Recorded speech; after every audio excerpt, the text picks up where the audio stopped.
1,375,000 Iranian rial. Now exchange that directly into physical 1 rial coins. That's 1,375,000 coins. Each coin weighs 1.75 grams. Total weight, 2,406 kilograms of high-value copper-nickel alloy. When processed, you extract 602 kilograms of pure nickel and 1,804 kilograms of pure copper. At today's market prices, nickel gives you $9,873. Copper gives you $24,083. Total value, $33,956 from just $1. Rinse and repeat for more money. If you take $1 and convert it to Iranian rial at the current exchange rate, you get 1,375,000 Iran. What's the value? Current value right now.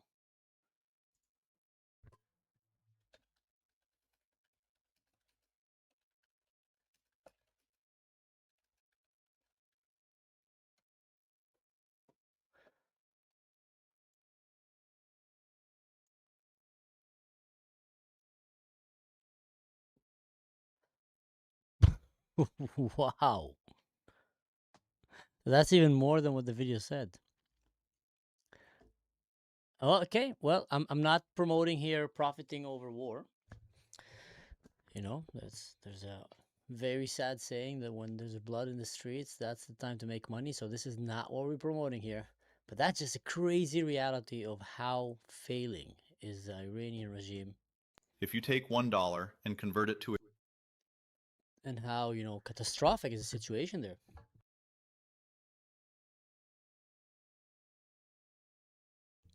Let's be honest about it, guys. That's a very, very sad situation that millions of people are living in.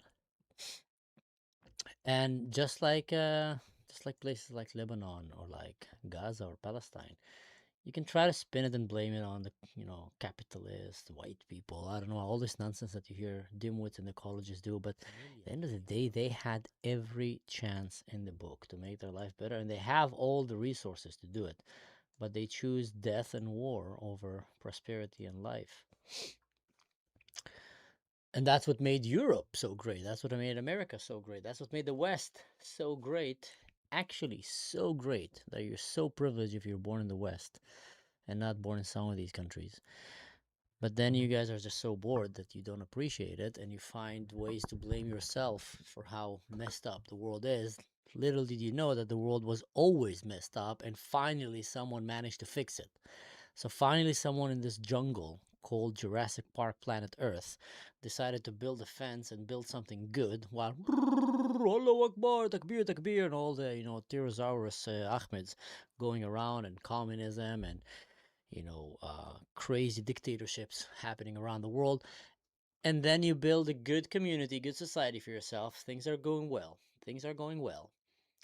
And then your grandchildren wake up one day and say, I choose to delete all the hard work that my ancestors have put. Some of them was crazy, some of them was definitely immoral, but you know, the whole world is immoral and crazy. So the hard work that my ancestors have put, the sacrifices that they've made, abolishing slavery, separating church from state, religion from politics, like people paid with a lot of blood to do these things. Appreciating science over mumbo jumbo hocus pocus feeling stuff, and brought us Western civilization, you know, Greek mythology, Roman law, Judeo-Christian values, and brought us this world that we're living in right now. And then comes Samantha and Shannon and Nick and I don't know what, Samira and Munira, and try to convince you that what you have is wrong, or Mamdani, that it's evil, and that everyone else is actually right, and you should go there. Probably God will send the third flood soon. All right, guys, so welcome back to the show. My kid is back from his grandparents, so it's great to have him back at home. But also I had to tuck him to bed, and like always, usually when I tuck him to bed, I tuck myself to bed, or he tucks me to bed. So I need to drag myself out, wake up, and come here and give you guys the right show that you deserve. And today we're going to be talking about a few things. There's a video that some people have shared with me, friends of mine, people that I don't know even, and told me you gotta watch this video. And I thought it was an old video because I don't know, the beginning of it looks old, so I haven't watched it yet. And I said, you know what, let's watch it together and talk about it. So let's jump. The senator from Montana. Thank you, Mr. President. Everybody's saying I need to watch Yesterday, this one. we saw the President of the United States and many others at Dover Air Force Base presiding over a ceremony that is very sacred to those of us who served, and that is a dignified return of remains from the war zone. And that process happens beginning in the war zone through Dover to the hometown of our fallen heroes. I participated in many of those ceremonies myself, to include carrying friends of mine off the plane. Wow. One of those is on this bracelet. He was cut in half by an Iranian EFP. This regime that we are fighting does not care about our partisan politics. They don't care who you voted for, who you pray to, or where you live. They want to kill all of us. And they don't just say it, they actually do it. And they've been doing it for 47 years. This is a war of choice. The Democrats are correct. It's a war of choice that was begun by a radical, lunatic band of terrorists that took over a beautiful nation 47 years ago. Took it over with brutality, force, and savagery. And the second they took it over, they didn't free their people. They didn't unleash the largest oil reserves in the world to build schools and bridges. They took it over to murder their own people and to spread their disgusting ideology across the world, and that is exactly what they have been doing. They don't just say it and talk about it. You don't have to believe what they say. You can simply watch what they've done. That's exactly what I said, guys. Right when we started the show, you guys are my witnesses. Exactly what I said. Some countries, and Iran, the RGC, had every chance in the world to succeed. It should be probably one of the richest countries in the world. But now it's literally one of the poorest countries in the world and one of the most miserable countries in the world. And that is Islam for you. That is Sharia law for you. That is, all these Islamist takbir people for you. They never do something good. They only destroyed Lebanon. Lebanon was the Paris of the Middle East. I grew up watching Lebanese MTV, and I was with my friends thinking, oh my God, they're like way more liberal than us. They were like having girls in bikinis running around, singing and dancing more than an MTV in the US, while Israel was a little bit behind. We're in the Middle East, mind you. So that was just one example. They had beautiful scenery of coffee shops and beach life and city life. It was like a mini Europe inside of the Middle East, only with much better weather. One of the worst, most failing economies nowadays. Now people will come and blame it. Yeah, blame it on this, blame it on that. No, guys. It's just, you know what? Fool me once, fool me twice. But come on, like, fool me 52 times? Like, how many failing Muslim countries around the world do you need to see until you say, okay, maybe there is a big problem with that ideology when it stops being a household faith that you just choose to believe. You want to believe in your home, believe in whatever you want. You want to believe that the Prophet Muhammad went on a unicorn or a donkey and flew up to the heavens. Believe in that. That's okay. Believe in whatever you want. But the moment that you establish this religious doctrines and dogmas over a country, you end up, especially when it's something like that, like Islam. It's, anyone, if you haven't read the Quran, go and read it. And then you realize some religions might be a little bit better in ruling, some will be way worse. Islam is probably one of the way worse. And the reason for that, it might surprise you. It's because it's a more advanced religion. And when I say advanced, I'm not talking, technologically advanced. I'm talking, it was just a much younger and newer religion. So it came, by the time that it came, it decided to actually improve from other religions. So copied a lot of things and then said, we're gonna completely go into the civilian, political, and economical sector. So they covered everything. And now they sealed it.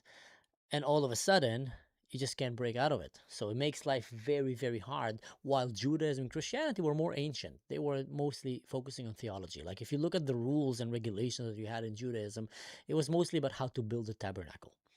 which wood to use, which trees to use, how to use them, and etc. Christianity was much more about, Jesus came and just really, he just grabbed a coin and he told them, what's on this coin? And they said, the image of Caesar. Says, well, give to Caesar what to Caesar, give to God what to God, and get out of here. Don't mix politics and state. Let politics play in religion, let religion and let politics be separate. People should have their faith and let politicians ruin the world or build the world. Anyway, let's keep watching because this guy is spot on so far.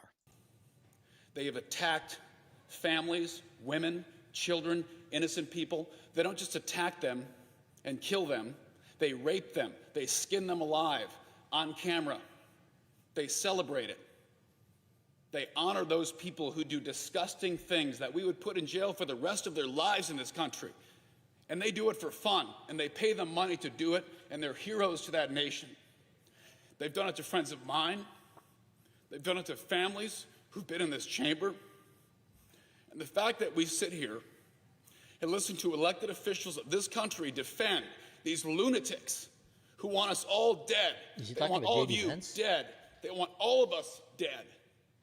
They don't want us to disappear with the snap of a finger. They want us to be raped, burned alive, and cut into pieces. Watch the video from October 7th. That is true, guys. If you're living in the West, this guy is spitting facts. That is true. It is so refreshing to see a soldier walk into a room full of politicians. It reminds me of the movie 300, when the moment that they went to war, then all the Senate and, everyone around them, the politicians started coming and plotting how to destroy the country, how, I don't know what, to eliminate each other opposition. So they would lie, they would deceit, while the soldiers were very honest. They just went to war to fight for their country. Same thing here. You get a soldier walking there and he's just spitting facts. That's a guy who was a boots on the ground, who've seen radical Islam, who've seen the effect of Palestine, of Iran, of Lebanon, Hezbollah, and all these guys. You've seen them, and he's gonna tell you what he's seen, and it's just direct. It's not. You're not gonna hear this from Mamdani. Mamdani is gonna tell you that his auntie felt so miserable because she was feeling uncomfortable to wear a hijab 2 days after 9/11. Because some 12 random Allahu Akbar people just came there and decided to Allahu Akbar on America, and then millions, actually hundreds of millions of Allahu Akbar people around the world went and celebrated that as the towers were falling, gave baklawa and shouted, "This is the best day of my life," same thing like October 7th. So some people in New York, some might have got an impression that I think these Allahu Akbar people don't like us. They just kind of flew airplanes into our, Twin Towers and into the Pentagon and other places, and they're literally trying to murder. And then all their Allahu Akbar friends back there, a lot of them are celebrating right now and giving baklawas, including in Palestine. So it might have been a little bit uncomfortable for Mamdani's auntie to wear a hijab that day. Even though I doubt she actually wears a hijab. I think he's making up these stories, but never mind. Let's keep watching. That's what they want to happen from Maine to San Diego, from Seattle to Miami. They want this country turned into a burning husk of its former self. And you don't have to theorize that. That's what they do. From the 1983 barracks bombing, where 280 Marines were vaporized in the morning. In Lebanon. From USS Cole to the Achille Laurel to every terrorist attack. From the Houthis, Hezbollah, Hamas. These are not humanitarian freedom organizations. They are death-dealing cults, and they want all of us to die brutal deaths. William Buckley was abducted in 1985, an American military officer. He was skinned alive on camera by the Iranians. American prisoners of war who were captured. They were never called prisoners of war because they were captured by lunatic terrorists, so they were not subject to the Geneva Convention. They were captured and murdered, power drills through their brains. This is in Iraq. These are families that have dealt with this, and they've never gotten a single dime.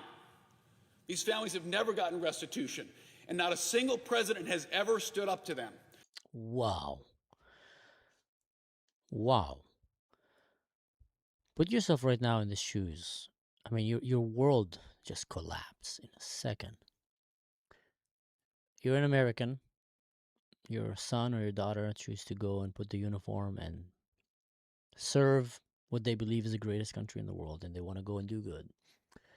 And then during your service, you get kidnapped by Iranian Islamist, terrorist regime, and then tortured in the most horrific way. And then a drill is, put through your brain, and you die like such a wow. You can't. I don't want to tell you right now, but there is horrific ways to die, and there is horrific ways to die. And usually something like that is slow when it goes through your brain. You don't die immediately. It actually makes you do a lot of weird things as you're dying until you just lights off. Imagine you're going through different stages of disabilities, but while this is happening to you. Circuits. So your son or your daughter died like this most horrific day, and then you see JD Vance and others going around right now and talking about having a deal with them and giving them $300 billion. Oof. Wow. I think America would want to obliterate them and completely topple the regime and just put them in the pages of history for that. And that's not only that, like there was many terrorist attacks, and that's the thing. Narrative and agenda and deals right now in the current American government and also in the previous one is playing more heavier role than strategy and morality. Morality, forget about it. They don't care about that. Because strategy would be, we can't have this regime. We need to take it right now. It's at its weakest point, and we know its ambitions. Now is the time to actually finish the job. Whatever it takes, now is the time. Because if not, you're kicking the bucket to someone else, and then the problem is going to be bigger and with more American blood and Western blood and just in general Iranian blood, human blood on their hands. And morally, it's just to choose to deal with them and to try to paint it like it's a different picture and to try to blame Israel or I don't know what, that they're trying to temper the deals and just make excuses for them. That is a big no-no. That is a big no-no. And I'm just surprised that not enough, and I'm not surprised. I was about to say I'm surprised not enough Americans care about this. I'm sure there is, but I'm not surprised. It's because genuinely, really, most Americans just don't know what's happening past their gas station. Most Americans don't know what's happening past the price of the gas station that they can see on the highway as they're driving, and the next hobby they want to entertain themselves with. And that's because it is a great country, so people have that time to build submarines and helicopters in their backyard or just sit at home and play computer games until they're 60 without going out. But then someone like that is just so easily manipulated into, hey, look, blinking lights, look here, ignore what's here, hey, look here, it's so nice, it's colorful, woo woo woo, and then you just do whatever you want right behind them. And that is how easily Americans, I feel, in general Westerners, but I've been around the world a lot, guys, and I've worked in America and I've worked in Europe. I live in Europe, I lived in America. I worked there.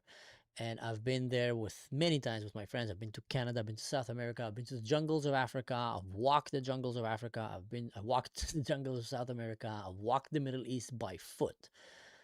Literally walked the whole country of Israel, the whole country of Jordan. I've served in the special forces. I've worked in many different jobs around the world, globes, investments, entrepreneurship. I think I bring above the average human, experience to the table. I've been in management, I've been in leadership, I've been in the hardworking, I've literally building with my friends an orphanage in Africa, brick by brick, from mud bricks that are made out of mud and cow poop and bushes together. So I've been through all of that. And there's a lot that I still don't know, 100%. But from what I've seen around my travels around the world, from the Western countries, Americans, in percentage-wise, are by far the most gullible and ignorant that I've seen. By far. I've been to some remote jungles and tribes in Africa that at some times they had no internet, and some of them actually never seen their own reflection, except from like a mercury water, like never seen a mirror. And some of them had more world knowledge than some of the average city people that I've seen in America or college students. And I'm saying that because I'm starting by the most ignorant people that I've met in America. You'll be surprised. It was not like rednecks in some faraway villages. No, it should be when you think about it, but it was actually in the academia and in the art scene, liberal scene that I've seen in America, like woke. My goodness. And I've seen ignorance also on the right, like extreme ignorance, but my goodness, the level of, and what made them more dangerous, that kind of ignorance that I've seen mostly predominantly on the woke left spectrum kind of the US or the academic stuff, is that they believe that they're smarter, which made them much more dangerous, useful idiots.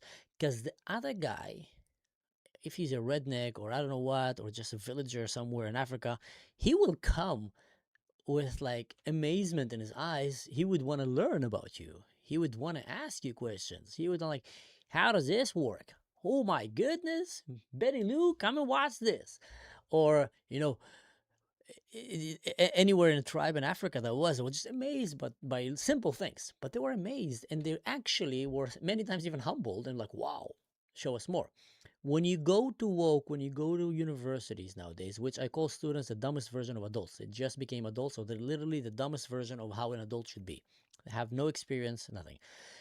They look at you as if they know better than you. And you'll see this like purple-haired college girl sitting there, unshaved armpit, no bra, and just, spreading freedom and liberation. And she will tell you that you got it wrong about Gaza because she had an online talk with a Palestinian. And you, me, someone who was an officer in the army, someone who actually grew up in the Arab culture, who speaks Arabic from birth, basically, or at least, that was the first language that I've learned in the culture, who knows Hebrew, who knows English, who knows Arabic, and who knows all these cultures, and who actually served in these places and been in these places and volunteered in these places and worked in these places. She knows more than me about Gaza. And that's just one of many. So that's what I'm saying is the most ignorant and dumbest Americans that I've met were usually young city folks and young students. My experience.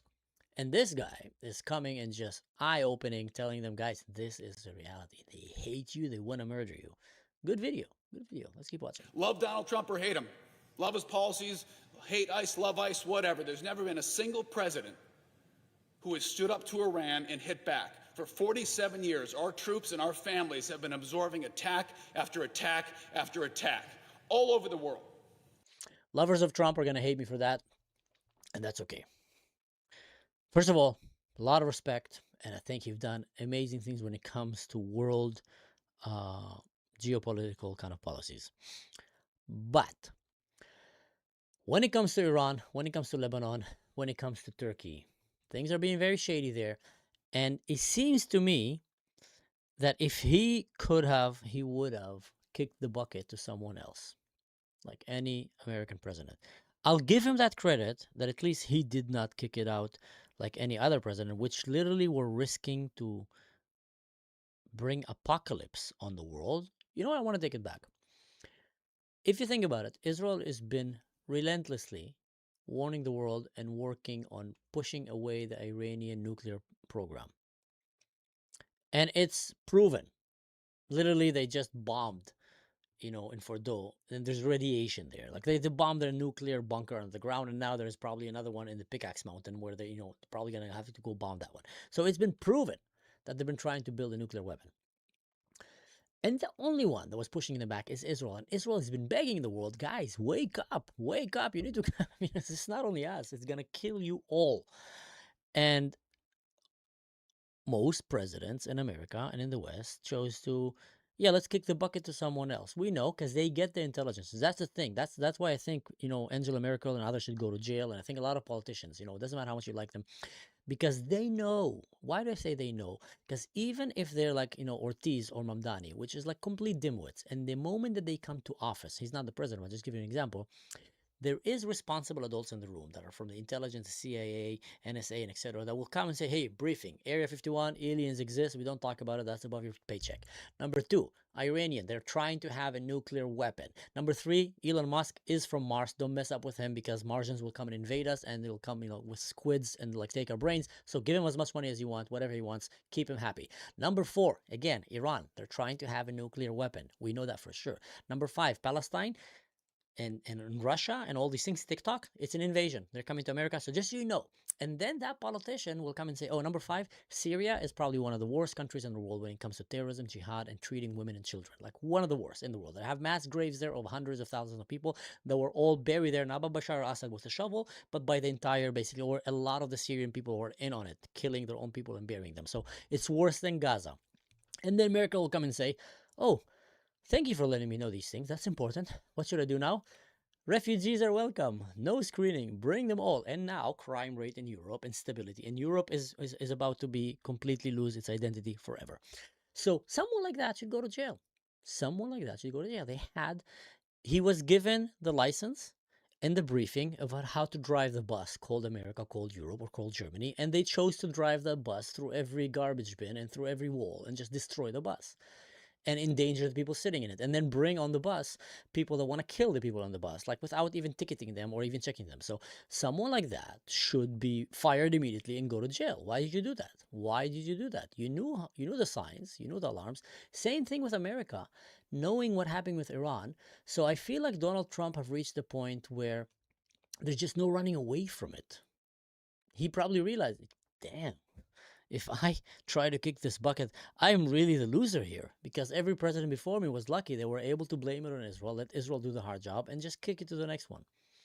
And help them behind the scene. Just help them a little behind the scene, but let Israel deal with that. We'll give them money, we'll help them. They do the dirty job. I'll just kick it up because I want to win the next election. And he probably got to the point where he was finally forced to admit, guys, listen, Mr. President, there will not be a next election. There will not be. In the 80s, there was a bunch of scientists, or 60s, I don't remember exactly, that went and decided to meet with all the world leaders and just give them a glimpse of an example what happened if 2 to 3 nuclear bombs back then that were way stronger than the one in Hiroshima and Nagasaki will be shot at one another. So they came and told them, listen, if one country shoots a nuclear bomb at another country shoots a nuclear bomb at them, it takes like 2 to 3 or 4 nuclear bombs like that will completely erase humanity. And he says no one will survive, because the aftermath that will come after that, the nuclear clouds and waves and nuclear winter that will come right after that, will destroy the crops, will raise the temperature of the planet, will destroy the whole, circle of life, basically, and it will bring a great climate change and heat waves and cold waves and radiation and just famine that maybe 10% of humanity will survive after, like the turmoil that will come after that. So they basically told them, just so you know, we're coming as scientists and we want to tell you because you're politicians and you have the button. We don't have the button, but we know what the button will do. Once you press the button, we actually know what's going to happen. You guys don't know. So they went and literally did like a workshop study with all these leaders, telling them, listen, guys, we're at the point right now that there's no winners from a nuclear war. There's no winners. Everybody's a loser. And then everybody's like, oh my God, this is bad. So it became a very quiet war. Like no one should ever use it. No one should be fanatic and stupid enough to use that. Unless you're IRGC Iran or Hamas or Hezbollah or these Islamist idiots. Because they do believe that their Messiah, the Mahdi, will come when the apocalypse will come. And there's few criteria for that. All the Jews need to be killed and murdered, and the Christians need to be, completely corrupt and falling down from inside. And then, the Mahdi will come and they will go, and the world will be in apocalypse and turmoil and political turmoil and etc. And then the Mahdi will come, who has been a hidden Mahdi, hidden Imam. By the way, the one of the reasons, let's go to a side quest, guys. Side quest. That's an interesting one. So the gay Ayatollah, Mujtabid Ali, or whatever his name is, it's very interesting that the greatest espionage agencies in the world don't know where he is. CIA, Mossad, Shmone Matayim, NSA, European ones. Like nobody knows where he is, but they know a lot of things. Now maybe they do know, but they're keeping it hidden. Now, if you look it through the eyes of the Iranians, when the hidden imam will come in the end of the days, he will first be, and there is like, rumors and talks and kind of religious gossip that this is how it's going to be. He will be hiding, contacting only a few people through letters, whispers, secret conversations as they pass through the road, and just give them words of wisdom, godly, divine wisdom, how to run their terrorist organizations. And then after, he will give advice to these trusted few that will run the world as he wants them to run the world and bring the world through his guidance to the turmoil and apocalypse and everything. Then he will come as a victorious. So they are literally trying to sell to the Iranians that this is the case right now. He is the hidden imam. And that's why you should fight to the death, because our Messiah is here with us, and that's why we should not abandon this nuclear plan. That's why we're not afraid of America, even though America is completely crushing and destroying them. I don't think there's any advisor around Donald Trump that is even telling them half these things. I think he literally think with Kushner's and these guys that he can just go and have a deal with them and make a lot of money. And that they will be happy because they will make a lot of money. Because that's the world that he came from. Like, do whatever you want, cheat, lie, bankrupt, do it like business. It's business, nothing personal. It's business. Want to make money, you make money, everyone's happy. If I can make money, you can make everyone is happy, that's a deal. No, you're dealing with religious fanatics. And part of it right now is they're trying to sell the image that this is the hidden imam. But you notice that was very similar to how Osama bin Laden lived. Again, religious man hidden somewhere with few trustworthy advisors, communicating by letters only, with a necessity, of course, because the CIA would have long time ago sent a beautiful bunch of special forces. Hey, Mr. Taliban, show me your bin Laden. If you haven't heard the song, it's a brilliant song. No, Donald Trump is not ignorant. He's not ignorant. He's far from being ignorant, Torah. But I feel like Donald Trump he doesn't have good advisors around him. And when you think about it, when you're if you're a good manager, and I've been to many management positions and not the president of the United States, not even close, I would have not been able to do my job good if I didn't have the right team around me. And part of it is to bring the right team around you. So I had to have the right sergeant, the right staff, the right deputy, the right chiefs, the right detectives, the right investigators. I had to have the right team to actually make me look good, to actually make me do my job good. So everybody will come and say, wow, Manso is amazing. He's amazing because he has a very good team and because he knows how to let them work. And he knows how to step back and let the professionals do the job in each one in his field. As an officer in the Special Forces, one of the first things you learn, yes, I know how to use a sniper gun. I know how to use machine gun. I know how to drive tanks. I know how to use artillery. I know how to call artillery. I know how to use special weapons from Krav Maga, knives, silencers, guns, mini Uzis, all the way to big ones, Barrett and sniper guns, and RPGs and missile launchers. You've trained on all these things and different weapons that with you or with your enemy, you train all these things. But I'm never going to be as good as a sniper like the sniper on my team. That's his profession. I'm not going to be as good with the machine gun like the machine gunner. I'm not going to be good at driving like my, emergency bank robbery driver, I used to call them. These emergency drivers that will train for driving. They will drive like lunatics. They will drive like with 30 to 40 centimeters from one another at night in off-road with no lights, night vision goggles, as fast as you can go.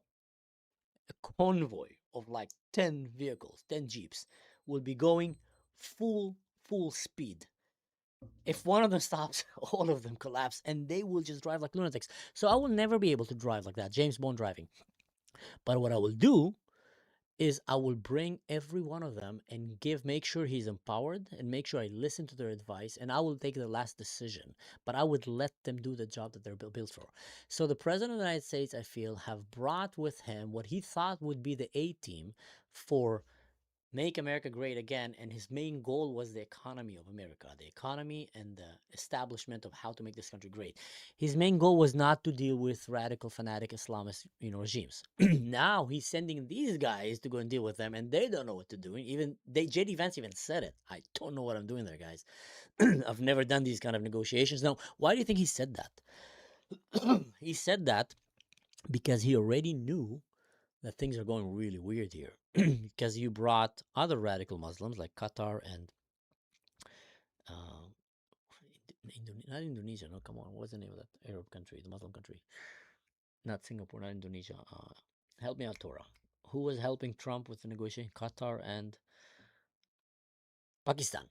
Brought Qatar and Pakistan to go and help negotiate. Both countries are terrorist supporting, jihad loving, and just fanatics. That's the countries you want to get advice with. I mean, they're going to trick you all the way. They're going to lie to you. They've been lying to you until now. So that's what I mean. It's just lack of good advisors around him are making things so wrong. Anyway, let's keep watching. And their radical ideology does not stop at the Persian Gulf. It doesn't stop at Tel Aviv. They want to do this everywhere. It's a global radical ideology. And we've been fighting it for half a century. We didn't start this war. We did not, but we will finish it. And forever wars are not popular with anybody these days. Both sides of that, I love to attack our forever wars. And I can promise you, being someone overseas wearing the uniform, when you're fighting for your country, you don't care what party's in office, but you're fighting to defend your country. And you turn on the news and see your elected officials stabbing you in the back, telling you that you're failing, that you've failed every goal of the war, is what I just heard. Last time I checked, we've wiped these bastards out. An occasional missile strike and boats in the Straits, that's not military strength. Those are the flailings of a failing empire. Those are the flailings of a nation in collapse because they deserve it. So I encourage our colleagues on both sides of the aisle, whatever's politically convenient, whatever plays well on Twitter or Facebook, think about the people who are deployed right now, standing on that wall with a loaded weapon, who have volunteered to defend our country and our way of life. Wow, he nailed it. I've been saying that from the beginning, and you guys been on my show, you've seen that. America, military-wise, have crushed it. They've won this war. Politically-wise, they've lost it. That deal that they made was a terrible deal. And also, the way that American politics right now is built, you know, with listening to TikTokers and influencers more than you actually listen to strategy and advisors, it brought America to the point that they cannot really finish wars. And it's been a long time like this. In general, most modern day countries today don't know how to finish wars. They can't finish wars. And that's because they have too much. It's just because the system is like that. You know, it's hard to find a better system. But when the people can literally dictate if you should go to war and when to stop the war, and the government choose to just follow what everybody wants, then you would never really finish the job. And thank God that even though it was, you know, democracy during the times of Churchill and others and the Allied forces in America back then, that back then we didn't have social media and they didn't listen to just weird woke people too much, because there were people that were calling on America and on UK to stop fighting with Germany during World War II. Imagine that. And then after they won, they were telling them to stop fighting because, you know, there's innocent people who are dying there, which is terrible. But we should be thankful to them, because these leaders came and said, no, the war is not over until we say it's over. And this war is not going to be over until we will go and make sure there's not a single rock unchecked, unturned, without us that doesn't have a Nazi under it. We're going to make sure that Nazism is completely abolished, that this cannot repeat. And because they did that, they did Germany a great favor. Now, Germany went through that turmoil and brought it to the place where it's actually relatively Nazi-free. I mean, there's probably more Nazi-loving right now people in college students in America than in Germany, and I live here. So you get my point? Or in Lebanon, or there's way more Nazi-loving people in Muslim countries, and that's because they never actually went through the same purging of radical evil ideologies like Germany or Japan went through. And that's because they can't finish wars anymore. They don't know how to finish wars. They don't have the guts that takes. Some things, it's just, you know, there's a manual for that. There's a manual to how to do good woodworking. If you want to build a house from wood, there's simple rules that you just need to apply. If you want to build a house, there's simple rules of architecture. If you want to be a gardener, there's simple rules of this. That's how it's done. It's just how it's done. You can be creative around a lot of things, but foundation, that's how it's done. Wars, same thing. There's simple rules. That's how wars are done. You can be super creative. Use pagers, use laser beams, use killer penguins, robots, AIs. Doesn't matter what you want to use. But bottom line, war needs to have victory. One side needs to be winning, one side needs to be defeated, and the side that is defeated need to completely either surrender or be crushed or obliterated, and you need to make sure that it doesn't have any more ways to come back at you. So that's why usually wars ended up with the annihilation of another nation or the exile. That's how usually wars went, because they realize if you don't do that, they're going to come back and kill you in your sleep. So wars like that happen. So either you annihilate the enemy completely, wipe them out and exile them and completely go crusaders on them, scorched earth, or you just humiliate you first of all you make them lose, so they get they wave the white flag, they defeated, and then you completely go and humiliate and crush that ideology that fueled that ideology that brought that war on you. And that's what they did with Nazi Germany. They didn't kill all the Germans, they crushed the ideology. They didn't kill all the Japanese, they literally went and crushed their, empire in Japan, imperialistic ideology, and humiliated it. And then all the rest woke up and said, like, okay, these guys are not heroes. These guys are idiots. Look what they've done to us. We're so close to that with Iran and with Hezbollah and with the Arab world because Israel have done their dirty job. Why do I mean we're so close to that? Think of it that way. They had their leaders, the ayatollahs. People really referred to them as their gods. They had Nasrallah. People admired him. And Israel just sitting on the side looking at this idiot like this while he was saying, we're going to wipe Israel out. And the Lebanese, they were not very smart. They just believed it. Yay. And it's like, they're afraid of us. And the Lebanese like, yay. And Palestinians, yay, they're in war. Yeah, we're going to Haibar. And in Syria, yeah, we're going to go. And Israel was just kind of ignoring them because we had other things to do. We wanted to go to the beach. We wanted to go to the restaurants. We wanted to enjoy our life. We wanted to spend time with our families, focus on our career, our studies, while these idiots were like, yeah, we're gonna. And then one day they crossed the line, and Israel went and said, okay, enough is enough. Called a few nerds from the army. Guys, can you come please press this button? Are you talking about the page? Yeah, just delete them. I don't want Sinwar. I don't want Nasrallah. I don't want these guys. Delete them.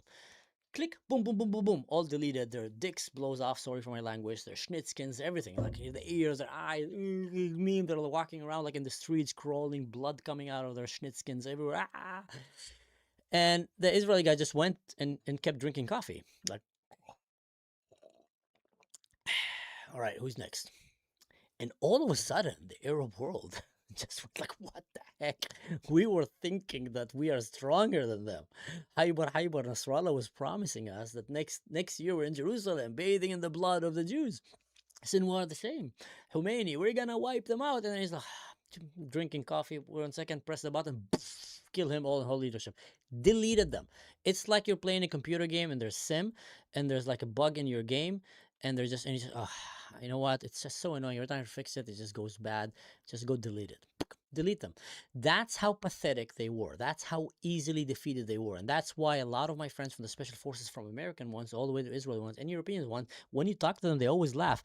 It's funny how such an aggressive Islamic, kind of religion who loves war are really, really crappy at fighting. They're really bad at fighting. They're not good fighters. And that's why I'm not worried from Turkey and all these countries, because Islam itself will never reach the same gap that the Western Christianity will reach, because they have the religion is cuckoo and they will not be able to go up from the ego. And in the special forces, that was the first thing that we filtered. Anyone that seems to have like an ego pump, immediately out. We don't want him. No, that's that guy, like the guy who's buffing in the gym, down Brazilian. Like, no. Don't even let him be a normal soldier. Like, don't let him drive a car. Like in the IDF, he will not even be driving a truck, because they'll say like he have too much ego and he's just too egocentric. That's not the guy you want.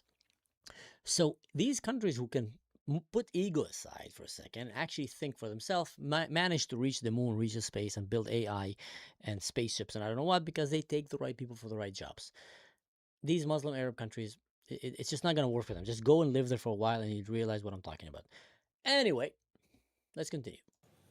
Because they are there defending us in a just war. Because we did not start a war with the Iranian Revolutionary Guard. They started it with us 47 years ago, and their attacks have gone unanswered for half a century. It's time to fix this problem and make sure another generation of Americans does not have to fight this murderous, savage adversary. Thank you, Mr. President. The Powerful. senator from Montana. Powerful. That guy spoke. That guy gave it to them. Share this video, guys. Share this video. These kind of voices need to be amplified, not, dumb TikTok dances. Now, I want us to go a little bit about like breaking news that are happening right now. Just go one by one, and then we're going to watch the video where Mamdani is calling to arrest Bibi Netanyahu and talk about it as well. But let's go because there's very interesting developments that are happening now. And number one would be... Fox News alert, bombs away.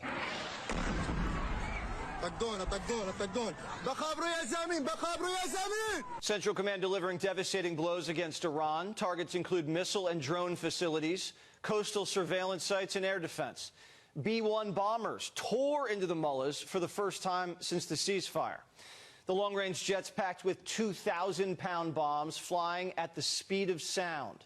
The president's policy is a head for an eye. Trump's considering a massive attack against Iran, bigger than Epic Fury. He says Israel would jump in, but we don't need them right now. And this just in. We're learning European diplomats are evacuating Iranian embassies. They must know something. Now, suddenly, Iran wants to come back to the table, but the president says no. Quote, they haven't felt enough pain yet. Fox News alert, bombs away. So, yeah, they say it's going to be bigger than Epic Fury. They even said that the Iranians are trying to make a deal now, but Trump is telling them, nope, you haven't suffered enough. Maybe he did wake up. Maybe he did wake up and to realize that these guys are just a bunch of liars. And also, and that's the most important question in my book, is what is happening with the Pickaxe Mountain? What is happening under that mountain? And I think that this is the real reason that we're going back to the war. Because think about it. Trump and the American administration right now have every reason not to want to be in this war. It's not going to do good for their election. It's not going to be good for their reputation. It's dragging them into this. They would love to find any way to get out of this. Taco. He would love to taco this one. It's just a headache. It makes them look like they're working for Israel. It's like everybody, their voters are hating them for that. It's just bringing trouble. So why go again? Probably someone in the CIA came to listen, Mr. President. Sorry to break it to you, but the Mossad is actually right. And they're building another nuclear bomb in another bunker. And we got to take it out. We got to. Otherwise, again, you will not have your next golf tournament next week as much as you want it. So it's not Bibi that is bothering. It's actually them. So you got to do something about it. So then comes the point where you need to ask yourself, as you watch the next video.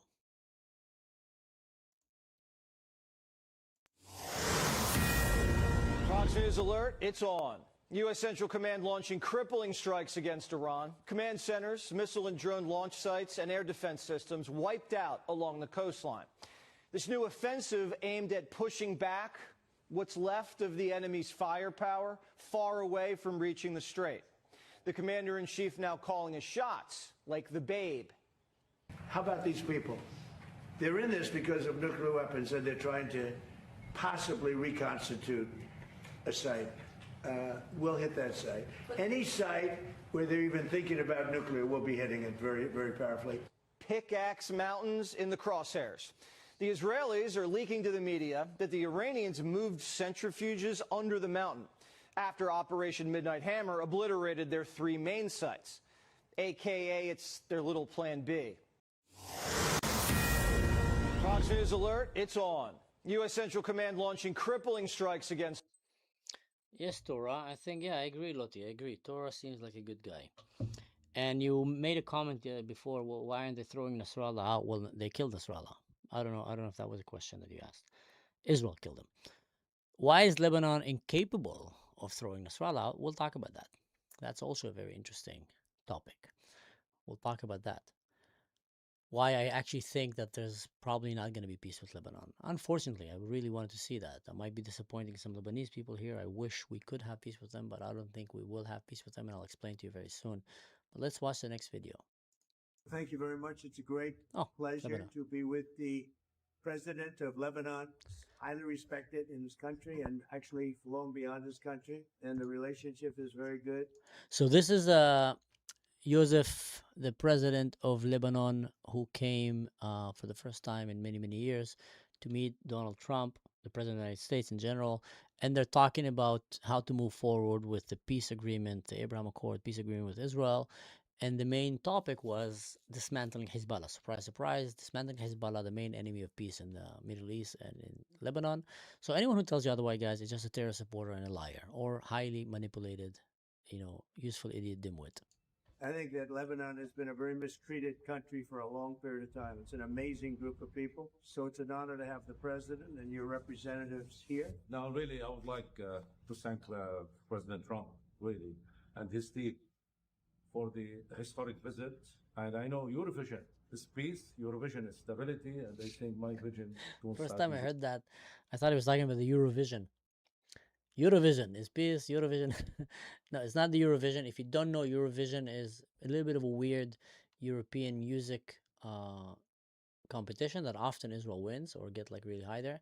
And I'm saying weird is because the more the years goes by, the more they seem to appreciate not how good the song is, just how weird it is, at least to me. Some of the weird is nice, but a lot of the weird there are just borderline satanic and fanatic and baby eaters. So just doesn't look good. So anyway, he's not talking Eurovision, he's talking your vision. Your vision. And together, I think we will be able to achieve and to score success in that regard. I agree with that. Yeah, UV is laughing that Lebanon will disarm Hezbollah. Let no, me Lebanon address cannot. directly the question I know is on everyone's mind tonight. Is the disarmament of Hezbollah realistically achievable? UV. It is. Exactly what you said. But only if we are honest about what it actually requires.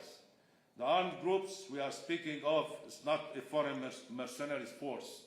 It is composed of Lebanese citizens who over 40 years were shaped by an enormous, sustained investment, ideological, social, and military, into a non-state armed groups operating outside the government control. That reality does not make the goal less urgent. It makes the method more important. History offers a proven path from the FARC in Colombia to the IRA in Northern Ireland. And it is not a mystery. Disarmament, demobilization, and reintegration. It begins by removing the root cause that Hezbollah has long cited as its justification, the Israeli occupation of Lebanese territory. It continues as the Lebanese armed forces assume full exclusive operational control, which requires immediate unconditional support for our military, the sole legitimate defender of this country. And it concludes through reintegration, a reconstruction program run through the Lebanese state alone. Disarming Hezbollah, once we remove these, we achieve these two, there is no reason why we cannot start trading. I'm going to show you What something, is the guys. Abraham Accord? Abraham Accord is first you need to have a recognition of both countries. You need to have a security pact between two countries. You should have diplomatic relation between these countries. Once you have these three, then people to people is people's decision. And then we can move forward. What are the issues that are today pending between Lebanon and Israel? Is territorial, sovereignty, certain demarcation that we need to sort it out. Once we solve all of this, and from our side as Lebanese, we can disarm the militias that are using Lebanon as a launching pad against Israel, then basically I don't see any reason why we cannot sign peace with Israel. And signing peace with Israel is the first step in order to achieve the Abraham Accord. Thank you very much. I agree 100% with the whole peace notion and idea. The only problem, guys, is this, and I made this graph for you to show you guys, so watch this. So if you see here,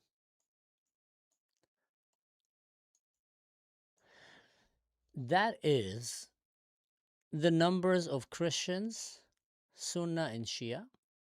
Okay, the green are the Sunnis, the red are the Shias, and the purple is the Druze, Jews, and others, like the small minorities there. So in 32, Lebanon was about 51% Christians and about 42%, Muslims. Sunnah and Shia, they were not really good friends with one another. Now look what happened. 75, all of a sudden, Christians went down to 40% of the country. Sunni and Shia went to 26, 27. So now they're standing, more than 50%. Now they're bigger. And what starts happening immediately after? In 83, the minorities start going down as well. Christians go down because they're protectors of minorities. Minorities living under Christian rule always grow bigger in numbers. Like, look at Muslims who are living in America or living in Europe, they grow bigger in numbers. Minorities living under Islamic rule grow smaller. So there's like really good correlation here. Like, Lebanon is a great case study to see how failing is Islamic ideology to Western countries, or aspiring to be Western countries and Western countries. So 83, all of a sudden Christianity is 33%, Sunnis are 29%, Shia are 33%. Today, Christianity went down to 31%, and now Sunni and Shia are more than 60, about 65%. And the Druze and the minorities are even growing smaller and smaller. So the problem in Lebanon is, how can you have peace when the majority of that country is Muslim and they're growing on radical fanatic Islamic teachings, which is called the Quran, which calls for the killing of Jews and Christians, which calls for subjection of other religions to slavery or ethnically cleansing and annihilating. The Quran calls to actually kill infidels and people that don't believe. And they say, okay, you don't have to kill the Jews and the Christians, but you can humiliate them, subject them to heavy, heavy tolls of slavery and taxation, that they will sooner or later, 1-2 generations later, they will just become Muslims as well. So it's super, super genocidal, ethnically cleansing kind of oriented religion. Now, I want to show you another image, guys. This one is also interesting. This one is very interesting, actually.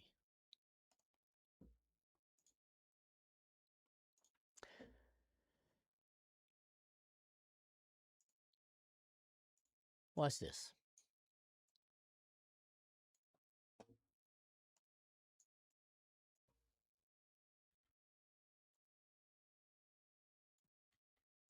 All right, you see this, right?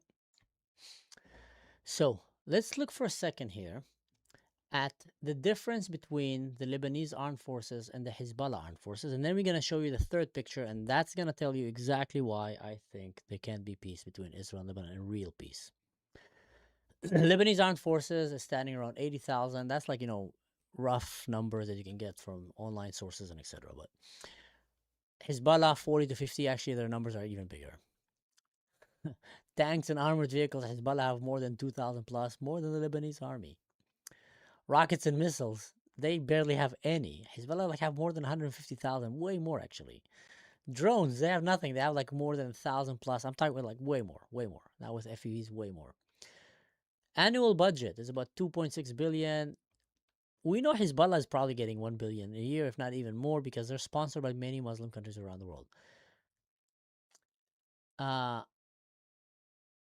Answerable to the Lebanese army, answerable to the Lebanese government. Hezbollah is answerable to Iran, supreme leader via Hezbollah command, etc. Now that just shows you how much stronger is Hezbollah than the actual Lebanese army. They're literally stronger than them. Now that's point one that makes it very difficult. Now I want you to go and look at the next image I'm going to share with you, which is a crazy one.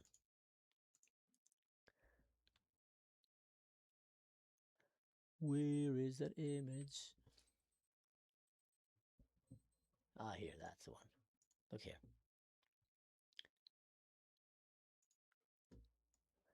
Can you see this? I want you to look at this for a second and just breathe it in. Breathe it in, guys. Breathe it in. Look for a second. No, Druze don't have a star. It's just kind of, it shows when it described minorities, when I was making this image, the AI chose to, you basically put all the information for it, just make an image that I can illustrate it, and then it made a Star of David. This is cool. It's cool. I like the Star of David, but it's not the Druze symbol. But it's talking about minorities there, so there used to be Jews there also. So, we can count them as well. Part of this 5%. The Jews completely almost disappeared from Lebanon because, Islam became bigger. They would probably still be there if it was still a Christian country. So watch this, guys.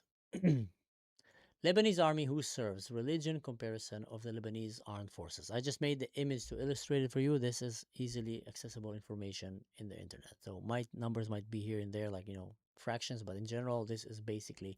Now, you need to understand also, there's not been a civil consensus about Lebanon showing demographics and religions since almost like the 30s.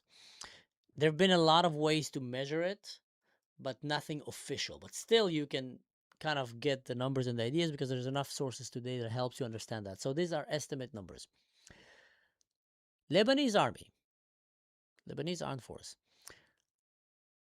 30 to 35% Sunni Muslims, 30 to 35% Shia Muslims, 20 to 35% Christians, about 5% minorities, Druze, and etc. So how are they going to use the Lebanese army to disarm Hezbollah when there's so many Shiites in the Lebanese army? That's number one. And there's Sunnis also, which, still there's a limit to extent where they're willing to go and help Christians on the expense of Muslims. So they kind of come a point where they're going to say, stop, we're actually with them. We might hate them, but we hate you more than we hate them. So let's calm down, everybody. So there's a limit to how far the Sunnis are willing to go. And there's almost no limit. Like, there's actually a clear limit, to how far the Shias are willing to go. How are you going to be able, and these people are in the ranks in the army. They have friends in Hezbollah, cousins, brothers. They've been smuggling weapons for them, selling weapons and giving them information. How do you think they're going to be able to dismantle Hezbollah that is stronger than them and that is already have compromised them so badly? And that is, ladies and gentlemen, a case study of what is happening to every Western country that allows Islam to come to their borders unfiltered, unchecked, and just allow them to come and grow inside. You're going to have a third, basically, armed political military movement growing inside your country that doesn't have loyalty to your country. Not at all. And sooner or later, they will work on destroying and breaking it down and making their own Muslim Caliphate, failing Muslim states. So that's one image that is very important. Look at this again. Look at it again. That is why I don't think they're actually capable of doing it. And even if they would, watch the next video image. Even if, let's say, Israel do the job for them. Let's say they come and say, Israel, please do it for us. Help us fix this. Then Israel goes and do it for them, which will be a terrible idea if Israel did. But watch this. This is based, and there is, I can show you also the Arabic kind of study that was done about this. This is a survey that was done. Okay, this is the Arabic one, as you can see here. So it's based on this one and many and some other surveys that were done in Lebanon. Right? But look at this. And I'll explain to you the 92% here. It's actually pretty interesting, the Shiites. So Lebanon religion, based on religion, views on peace with Israel. That was the latest survey that was done there.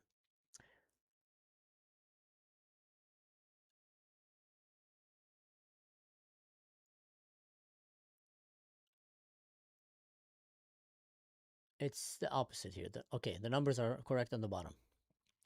So the Druze. Okay, this is completely wrong. This graph. I'm gonna show you a better one. Here, let's show you a better one.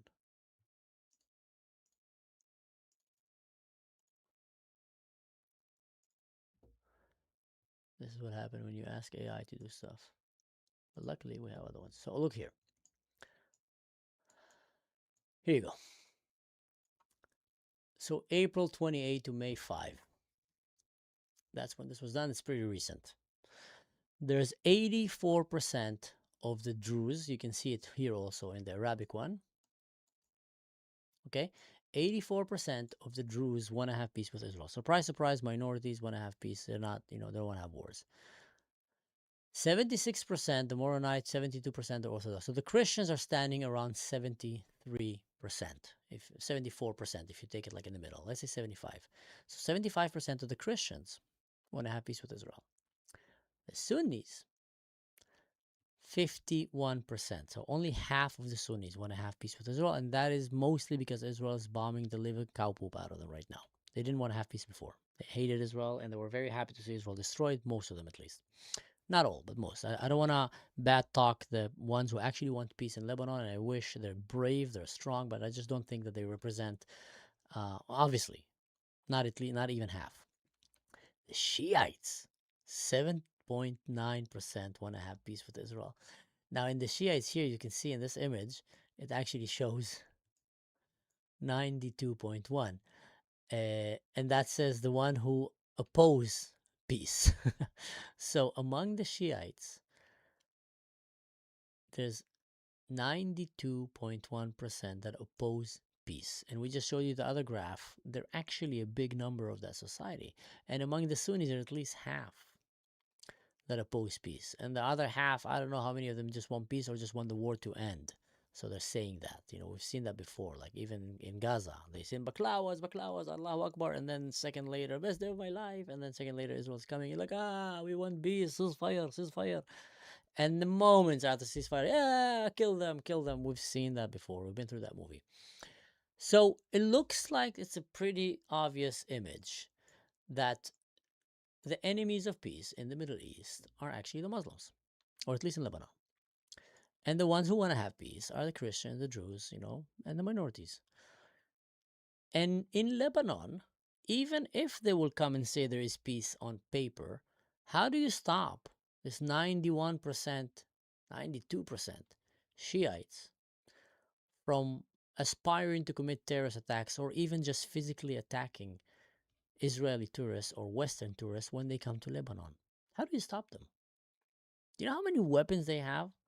You know how many explosives they have? They're just gonna, once they stop being this Hezbollah organized military kind of terrorist groups, they're just gonna become suicide bombers. They're gonna go back to the default setting of Gazans, Palestinians. That's the default setting. A vest, a knife, a truck, just go and commit suicide attacks.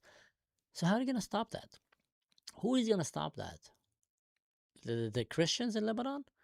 You know how divided and corrupt are the Christians in Lebanon? They literally, they have the mentality, the tribal survivalist mentality in Lebanon, that each group, there's about 18 official factions or like groups there, and they said like about 25 or 27 like subgroups there, that each one see their first loyalty not to Lebanon but actually to themselves. So they already, and that's what happened when you live in the jungle. You take care of yourself. So first of all, they're gonna take whatever they can help them, and everybody, that includes the Druze, the Christians, the Shiites, the Sunnis, everybody is living that way. First, take care of your own tribe, your own people, and then see how you can take care of some of your friends that you can benefit from them, friends with benefits, and then later on.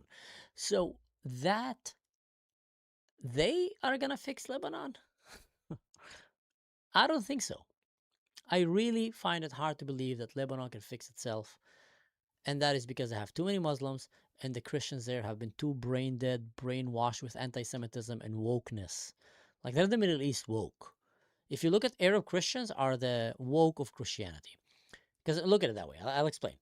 European Christians, American Christians are, whoa, man, they're ready to go to war. Don't mess with them. They know how to fight.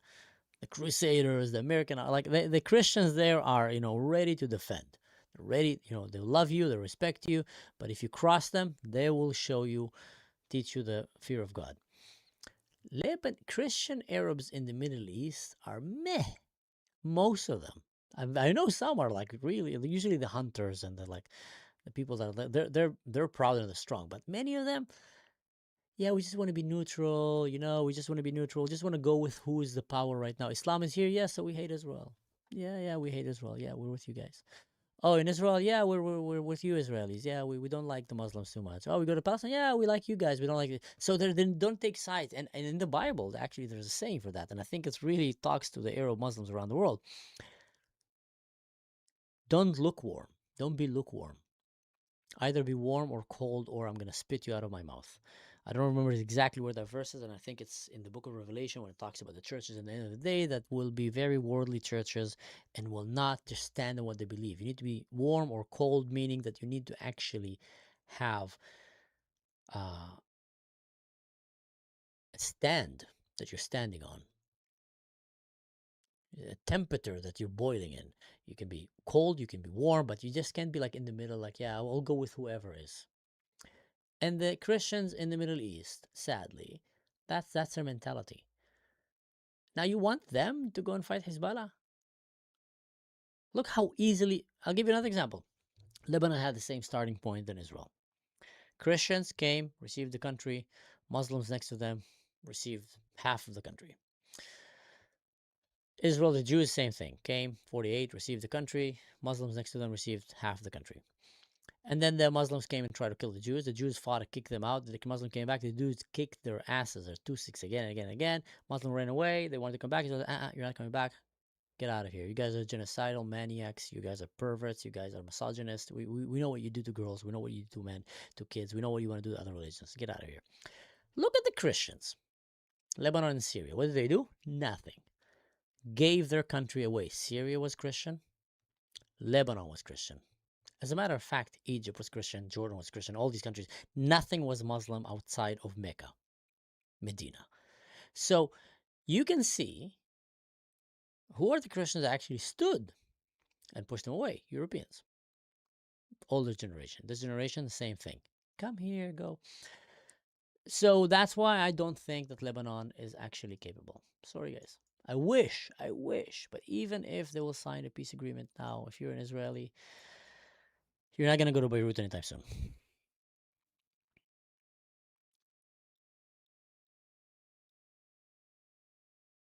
So Roy Harlow is saying, Mansour, you're a clever person. Thank you. But peace in the Middle East is just an illusion. People in that region can't stop hating each other. Not people in that region, Muslims.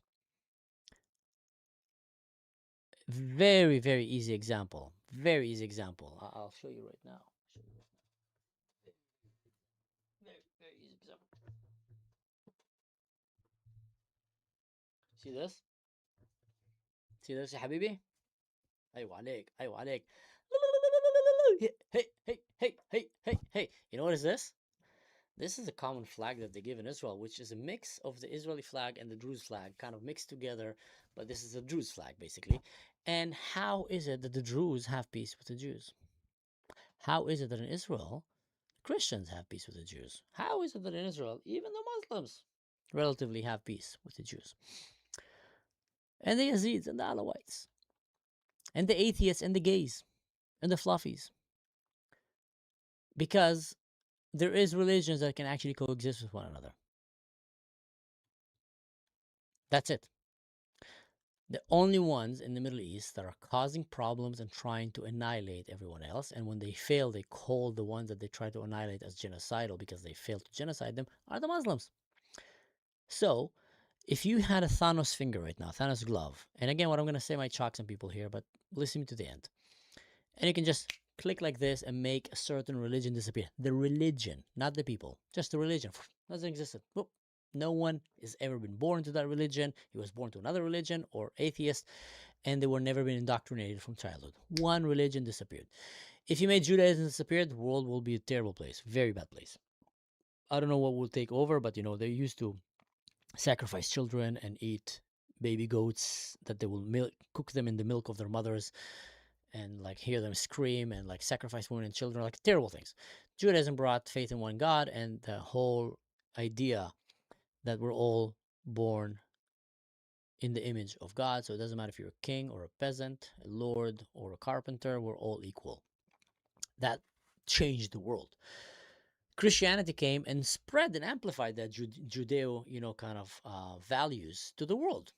Amplified it in the form of Christianity, which was a Jewish faith. Christianity is a Jewish startup that was adapted by other users that came in. We're not Jews, but we're going to join in. We really believe in that. That's a really cool kind of concept. We like it.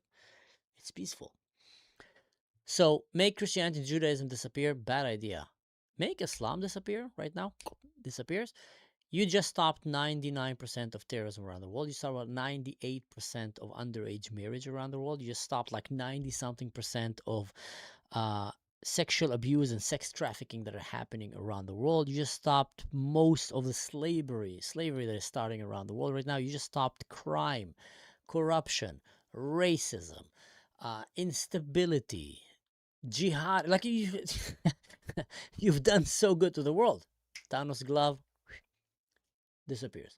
So if that you can argue me, try to argue me and prove me wrong by convincing me that other religions will actually make it better if they disappear than Islam better if it stays. So when you realize that, and there's no woke around you that's telling you, oh my God, you can't say that.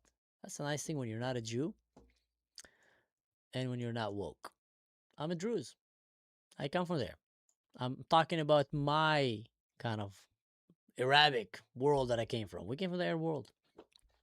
We know it very well. So, yeah, you want the Thanos gloves right now, right? So Falcon Reese is saying that he have both volume turned way up and can hardly hear you. Is it just me? I think it's just you, but I don't know. Maybe it is me. Guys, what do you think? All the rest. Am I louder right now? Falcon, tell me now if it's better. Because all my screen is showing here is showing that it's actually high, and I talk to the people and they keep telling me that the sound is good, but then once in a while someone comes. So maybe Falcon Res 49 is right. So whoever is speed responders here, come on. It is not just you, Falco. Volume is lower than usual. What a traitor, Torah. You just backstab. I'm kidding. So I guess you're right. I guess you're right. Is it better now, guys? What do you think? Is it better? UV, my man. No, no, there's no my man here. It's all. Everyone is right here, kind of. I really want to give the best volume. Kinneret from Or here. Kinneret from Or. What is Or? Tal Oran? Okay, guys. So do you think the volume is better now, or what about now? Because I think like, whoa, must be really high now. Let's do a test. Help me out here. No, we want the case study of Kinneret here and Torah. No, I know, Torah. I'm just joking with you. I'm just joking. So, Oregon. Oregon. Some of my best friends live in Oregon. I go there quite a lot. Beautiful state, especially outside of Portland. Getting higher. It's somewhere better now. What if I put it until the end? Is it better now? Interesting. I think it's, I think the setting is in my computer, not in the OBS. Your ears are wiggling. Is it too high now? Thank you guys for doing this. Really, I really appreciate that.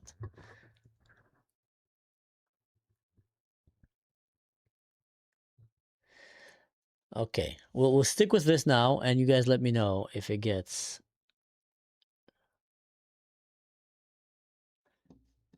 Is that or Yehuda or Akiva? Yeah, I thought also somewhere in Israel when she said OR, but I guess if you're in America, like Oregon OR. But if you're outside of America, so many options, so many options open up when you say OR. Orion's Belt. Like I would have probably thought of Orion's Belt before I would think about Oregon. Volume is fine. I lowered the volume to 70%. Yes! So we're going to try to keep this like this. The only problem is that it becomes very sensitive, and then... What if I do this? This is probably very low, right? Very high right now, right?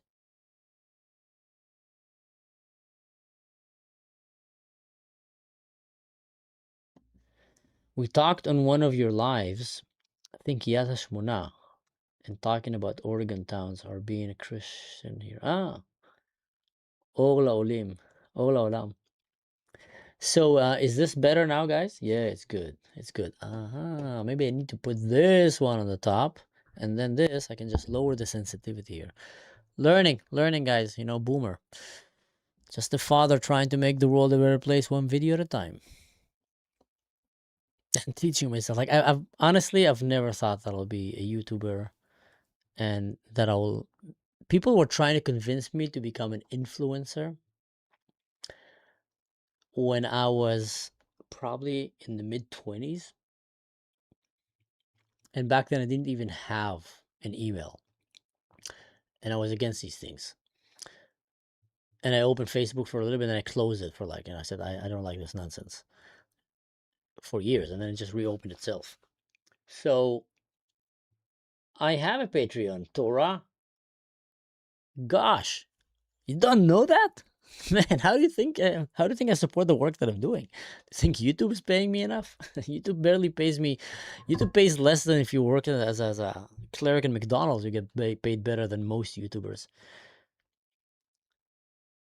Okay, Torah is trolling, right? Torah, do you know that I have a YouTube, right? A Patreon, right? Or are you talking about a different Patreon, Torah? I'll show you. I just made an image today to try to encourage more people to actually go and check my Patreon.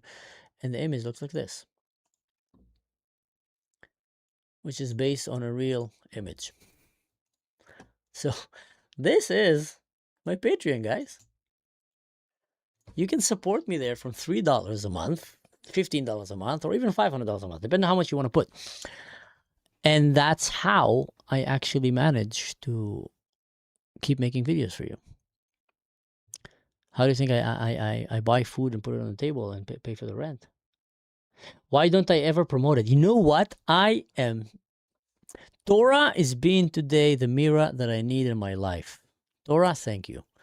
Because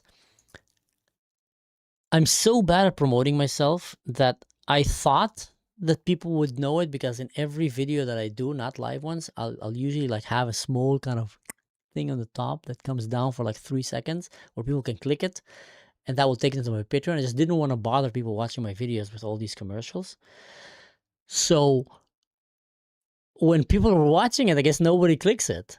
And now if Torah, who is one of the most active people on this channel, who comes to almost like most of my videos by far, and is participating and sharing and talking, if he doesn't know that I have a Patreon, highly gabimbam. Highly gabimbam. I am bad at promoting myself. You know what? Let me show you my Patreon. Here's my Patreon. Where's the share screen? The senator. Here. That is my Patreon, guys. Oh, it's Mansu Ashkal, and you can have here, you know, different videos of me and all kind of stuff and posts. I try to be more active, and you have memberships here. So if you want to be a member on the Patreon, you can be like in Chickpea Squad, which is $3 a month, 38 members. Not bad. Homo Squad, $5 a month, 57 members. Falafel Lord, $10 a month, 28 members. Let's be honest, guys. I mean, $3, that's like, it's just, you know, basically like you choose to buy one time less cup of Starbucks a month. Probably even less than that. Shawarma King, that's when things are getting serious. Serious people, 5 members. Mama Grapevine Leaves, 50, 1 member. This is going to be interesting now. You guys ready for this? Habibi Hero, $100, 4 members. I'm sharing with you right now my revenue stream, guys, from Patreon. Now, guess how much is Schlack Schlack. Schlack Schlack is $500. So, how many people do you think are paying me $500 a month? What do you think? I'm an open book, guys. Malik El Tauk, what is that? Half bread with butter. Yes, it's like $3 a month. What do you think? How many? How many do you think are doing the schlag? Yeah, that's a lot, man. Maybe one? What do you guys think? Hmm?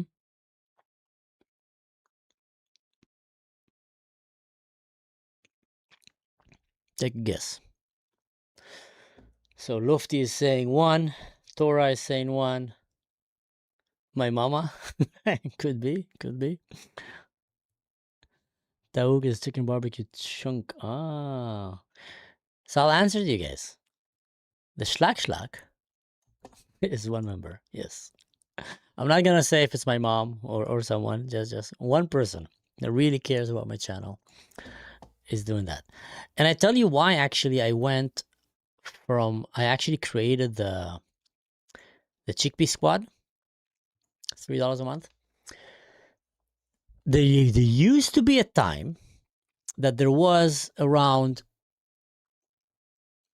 two people were doing the schlag. That's $1,000. And there was like 6 people that were doing, or doing the Habibi Hero.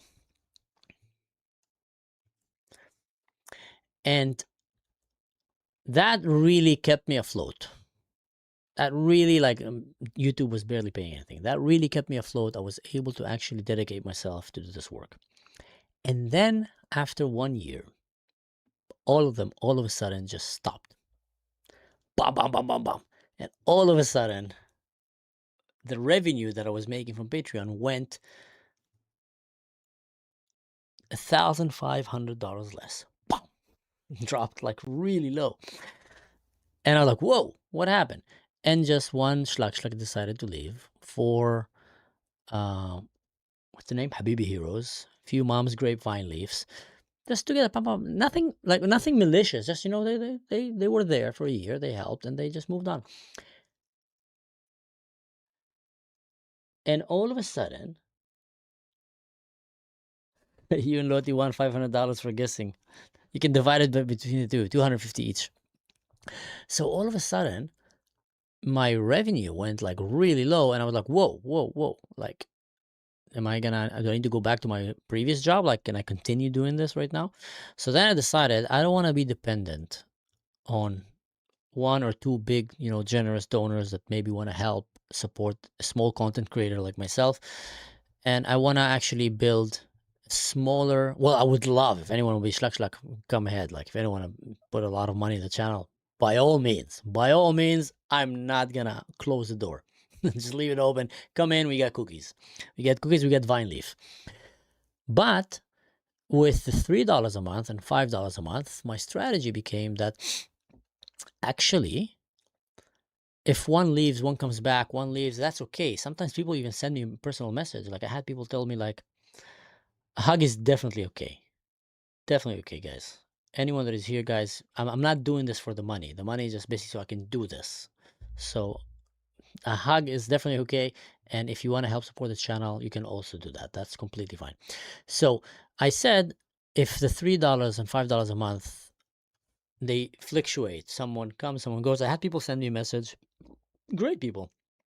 Tell me, listen, man, I'm sorry, but I'm getting a bit short here, and I'm gonna have to stop it, and I'm gonna have to stop the $5 a month, for example.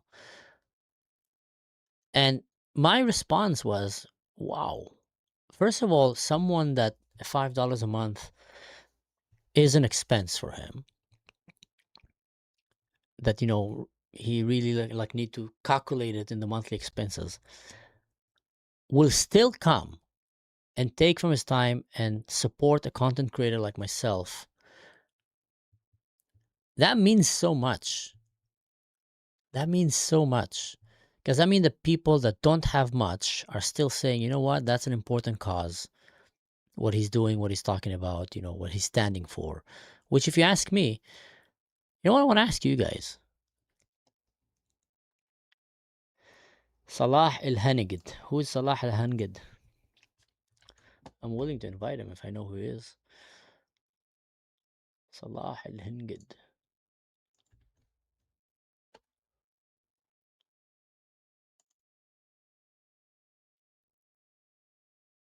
Salah the Hanged.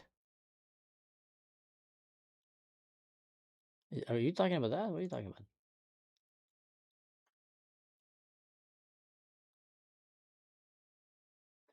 Salah al-Mashnook.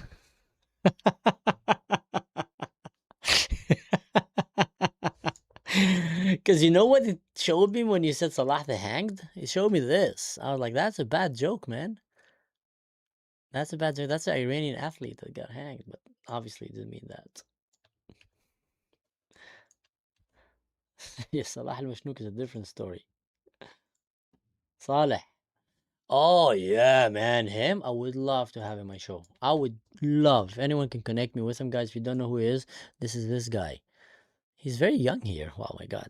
You probably know him more by this image. He is a fierce advocate for Lebanon. He's a Sunni Muslim there. I think he studied law. He comes from a family that is, politically oriented. I would love to have him.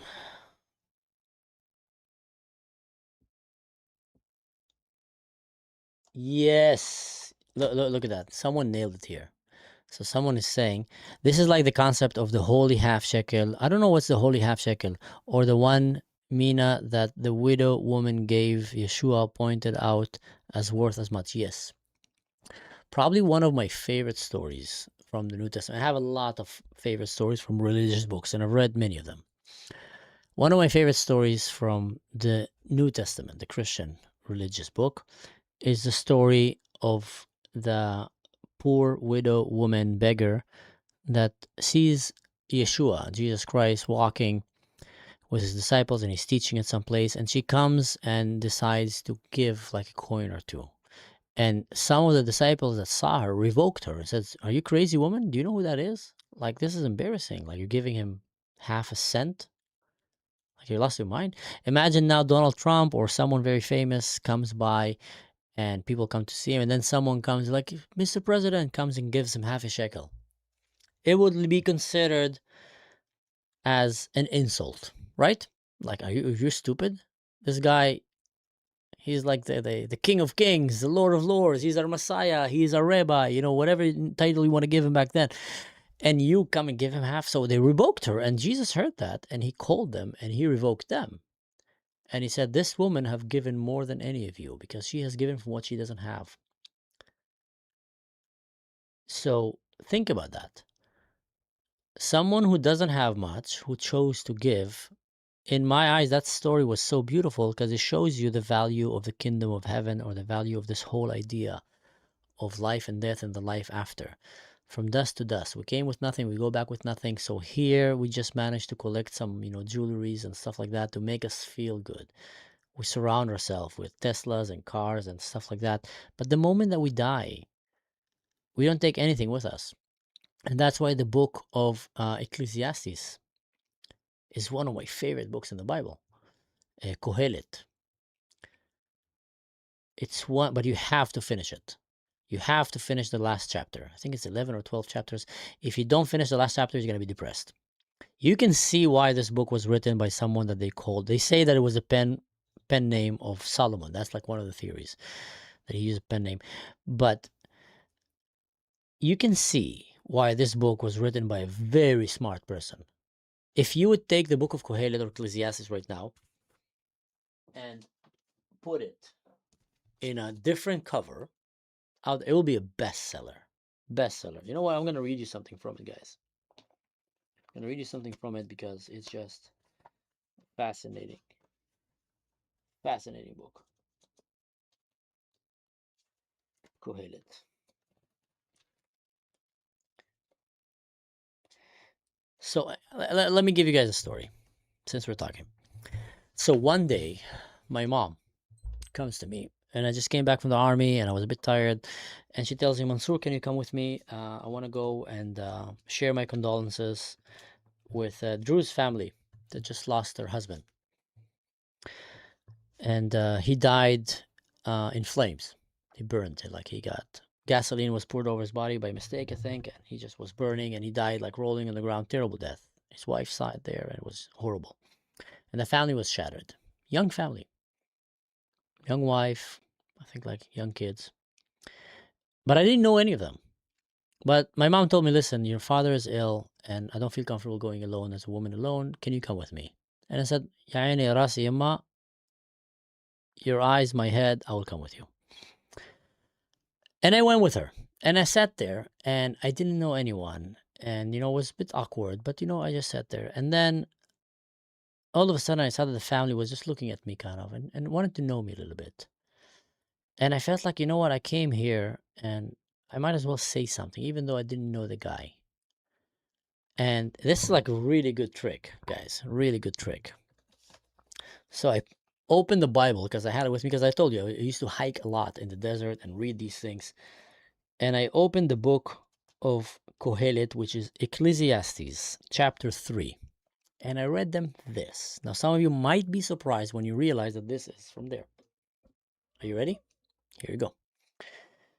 And I just looked at them and I said, guys, listen, I don't know too much what to tell you, but there was one man that was way wiser than me. And he said something that maybe can be a blessing for you. And I read to them this.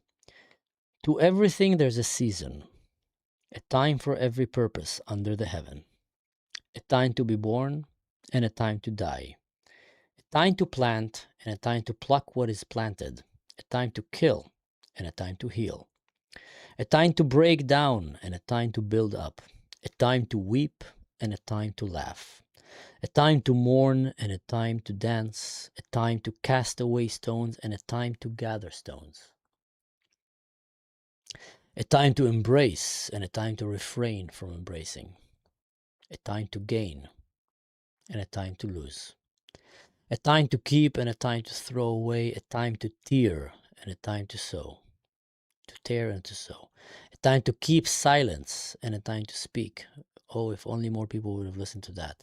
A time to love and a time to hate, a time of war and a time of peace.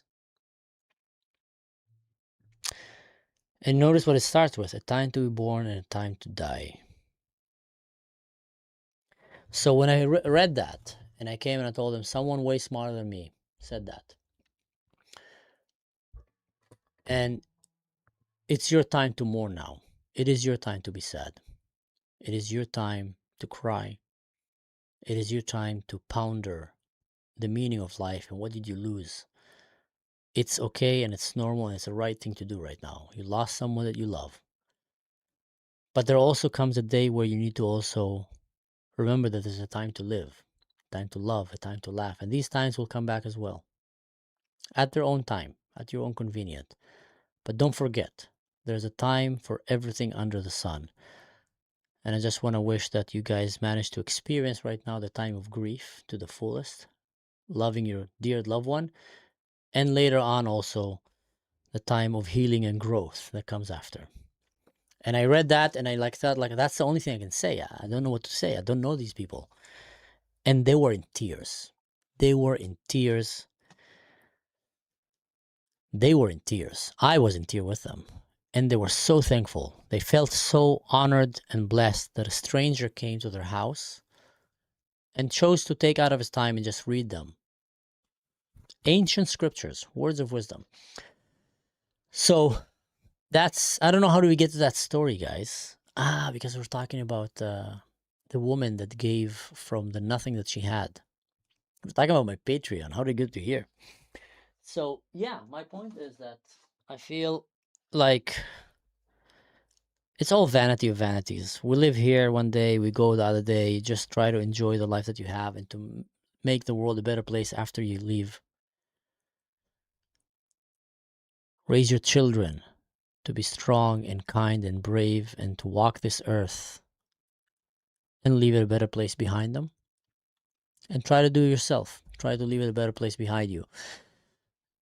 And money and all these things, it's great. It makes life easier, 100%. It makes life more, especially when you don't need to worry about money. There's a certain level, once you have that more money than that, then I think it doesn't really matter if you have lots more or not lot more. I mean, unless it depends what you're doing. If you're trying to build the pyramids, you want to have a lot of money. But if you're just trying to live your life, then you just need to have enough that you don't need to worry about money. And then you can focus on other things. Because it's not going to make you happy. So in my Patreon, back to my Patreon, I thought to myself, okay, let's have the chickpea squad, the hummus squad, the falafel lord. So if people want to donate something that is not a lot and they can't really afford a lot, but it still can be something. And then if one day someone chooses to stop for like understandable reasons, my channel doesn't drop immediately. And I'm like, oh crap, how am I going to pay rent this month? And that's it. Because I tell you what, guys, like my last job, I was paid very well.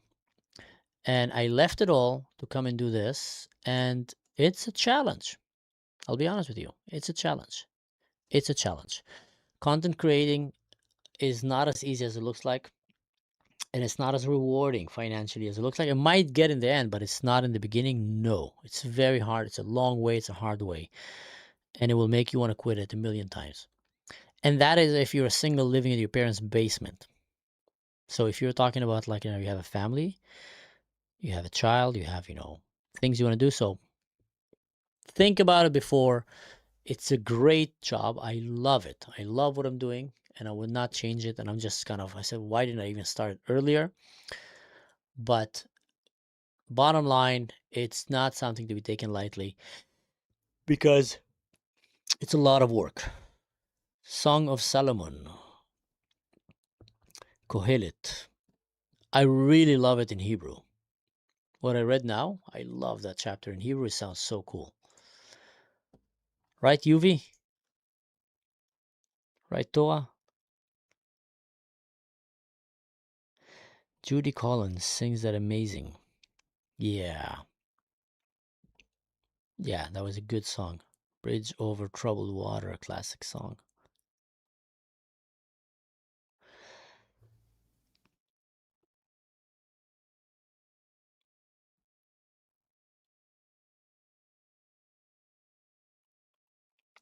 That's cool, guys. You're quoting some nice stuff here. So Yuvi's saying, 22nd. I saw that there's nothing better than that a man rejoice in his deeds, for that is the portion. For who will bring him to see what will be after him? And that is very interesting because he talks there. Like that's what I said. If you read the book and you don't finish it, you're just going to be depressed. Because like he comes in and says, there's nothing new under the sun. Nothing new under the sun. Everything's vanity of vanities. You build something, tomorrow someone else is gonna take it away from you when you die, and then the next generation, they won't even remember you. So what did you toil for? What did you work for? Like what's the purpose of life? And you have to finish the book, otherwise it's a depressing book, because the secret is in the last chapter. I'm not gonna tell you right now, but the secret is in the last chapter. Nothing new under the sun. I'll give you a hint. The secret is in the last chapter, and one hint is that there's nothing new under the sun. But when he says here, there's nothing better than that a man rejoice in his deeds, for that is his portion. For who will bring him to see what will be after him?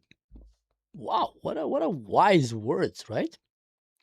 This was written like long time ago. Long time ago.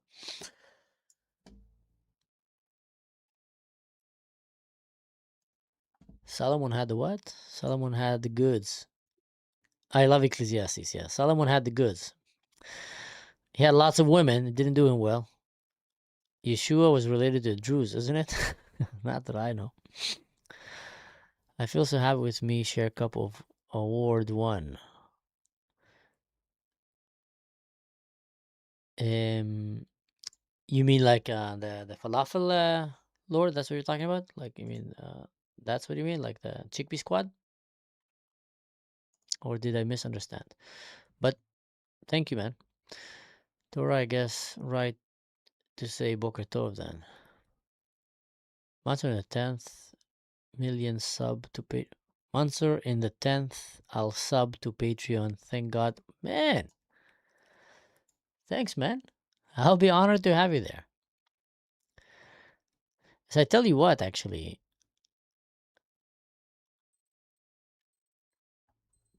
I tell you what. I'm actually planning on being more active on Patreon.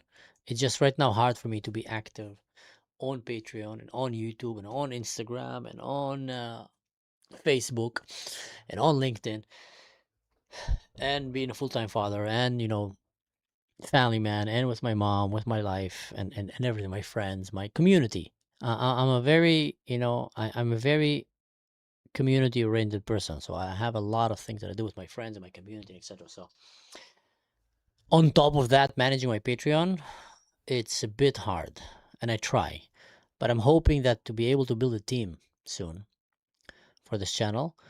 And if I manage to build a team, then I'll have more time to actually do that. That's like the dream. That the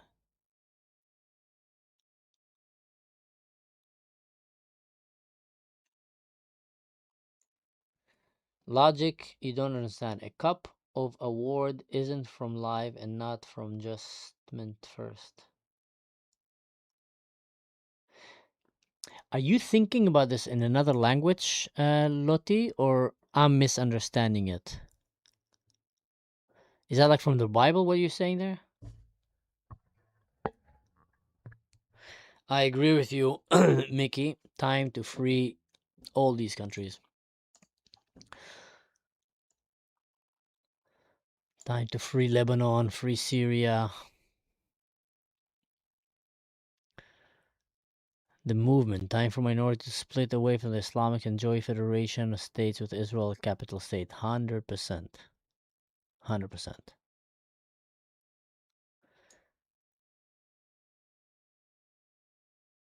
That's true. More psychologic. Okay. Well, anyway, guys. Yeah, I thought I was gonna go and see the Mamdani video and just talk about it. But we can do that another day because this stream has been going for an hour and 45 minutes. My God, I literally thought that I'm gonna come here for 30 minutes every time. Coming in for 30 minutes, talk straight, bum bum bum, out. Go to bed, wake up early, make breakfast for my kid, and then I come and I find myself 1:10 at night jamming here with you guys live for an hour and 46 minutes and loving it.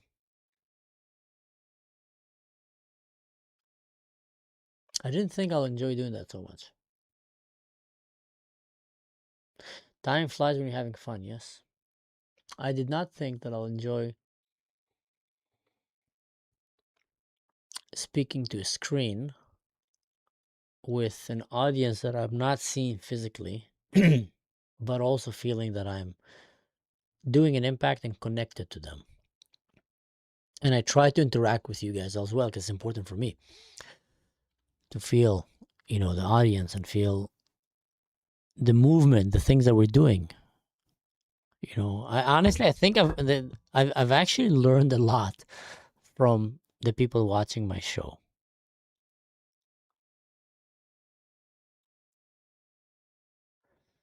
I've learned a lot from the people watching my show.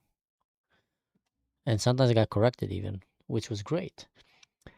So, Lottie source is saying, sir, see impulse relationships and the repairing balance lovely relationships adult. All right. It means a lot that you actually engage with us in this chat. Not many do that. I appreciate that very much. And your chat is a smart, engaging group of people. Falconers, which we said is from Oregon, and your name was Shoshana? No, not Shoshana, right? I'm gonna find it here. You love Ecclesiastes? Yeah, it's a good book. Good book. I love it as well.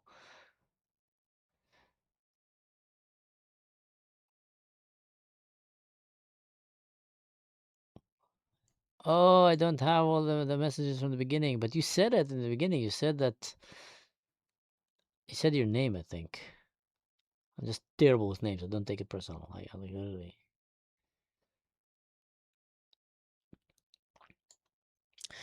But yeah, it means a lot to me, guys. It means a lot to me. The senator from... It means a lot to me that I can come and, spend time and talk to people that are actually Kinneret in Israel, Christine in the USA. Oh, yeah, we talked a lot. Of course I know that. sometimes it's hard for me to connect the YouTube name to others. I learned a lot too, and some of your Drew's Friday interviews should be translated, edited, and uploaded in English in my views. I agree with you, Yuvi. I wish I had the time to translate. I mean, guys, you have no idea how much gold is being shared there. Intellectual, historical gold. And not because me and Khalifa are so smart. We're not.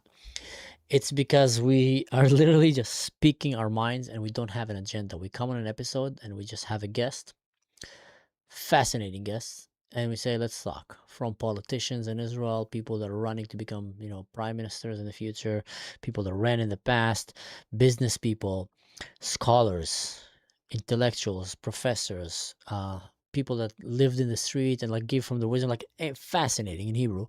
And we just talk. We just talk, and we just kind of go as it goes, and it becomes really interesting conversations. I always love to see the, how do you call it? What does the YouTube algorithm thinks I like? My God, vintage farmhouse landscape painting. Why would I like that? Why would it give me that? Lemon tree screensaver. Halo campaign evolved story mode. Okay, I can watch that. Witness a massive attack this morning. Fair enough. This guy, Avihu. Follow him, guys. He's a cool guy. I like him. Asmongold talking about Elden Ring. Okay, that could be like if I'm in the toilet. That's not bad. T-34 Das Duel. The Naval, yeah. Elden Ring. Wait, why am I getting these Picasso stuff? Burb Army. Sean Ryan. What a loser. So I joined Asmongold WoW Guild. All right. Good for you guys.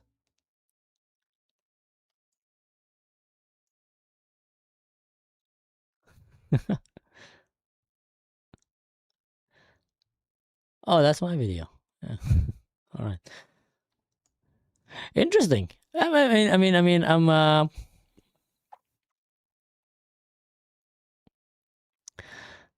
interesting algorithm I have here. U.S. Navy SEALs, no military gunfire setup.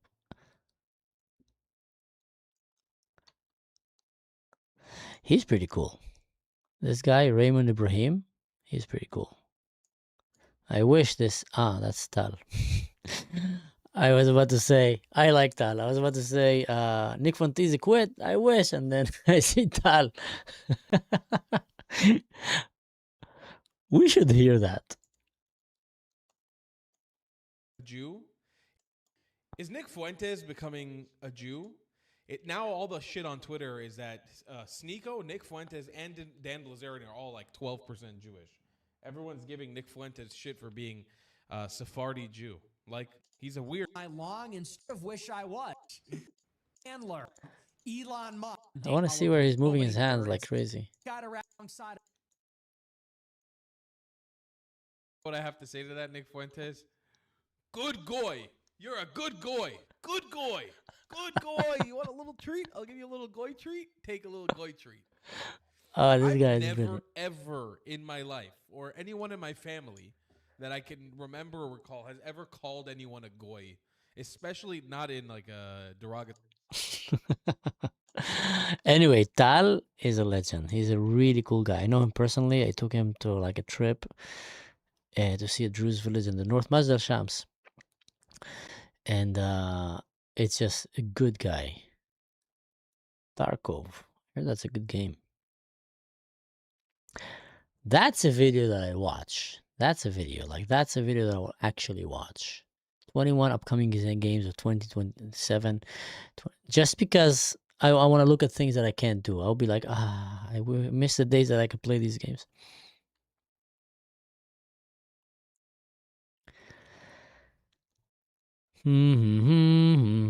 Your life as every rank of Israeli Shahid. As every rank in Israeli Shahid, it's 13. That's a cool concept. Does he do like Level 1, Turai. You're 18. You circled a box on a draft notice that most conscripts skip past. The page listed... So he does point of view. Okay, welcome to my channel. Side experience. Hello guys, welcome to POV Rank.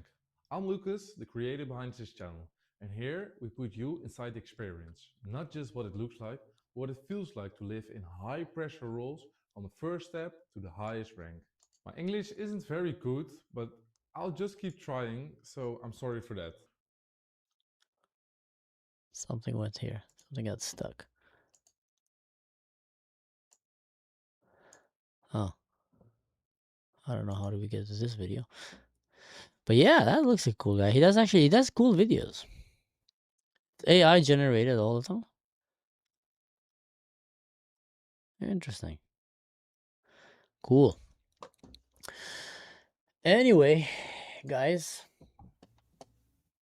just wanted to share with you some things here.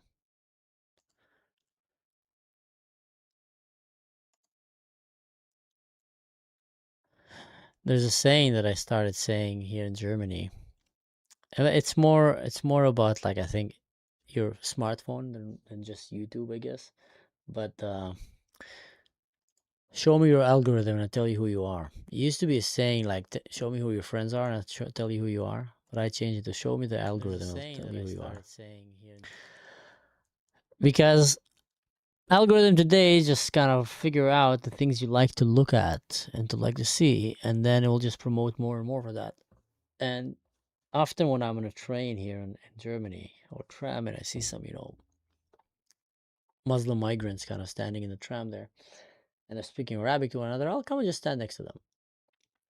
Just to listen to the conversation, kind of security awareness, to realize if I should, like, warn everybody else, it's time to get out of the train here, or, nice people.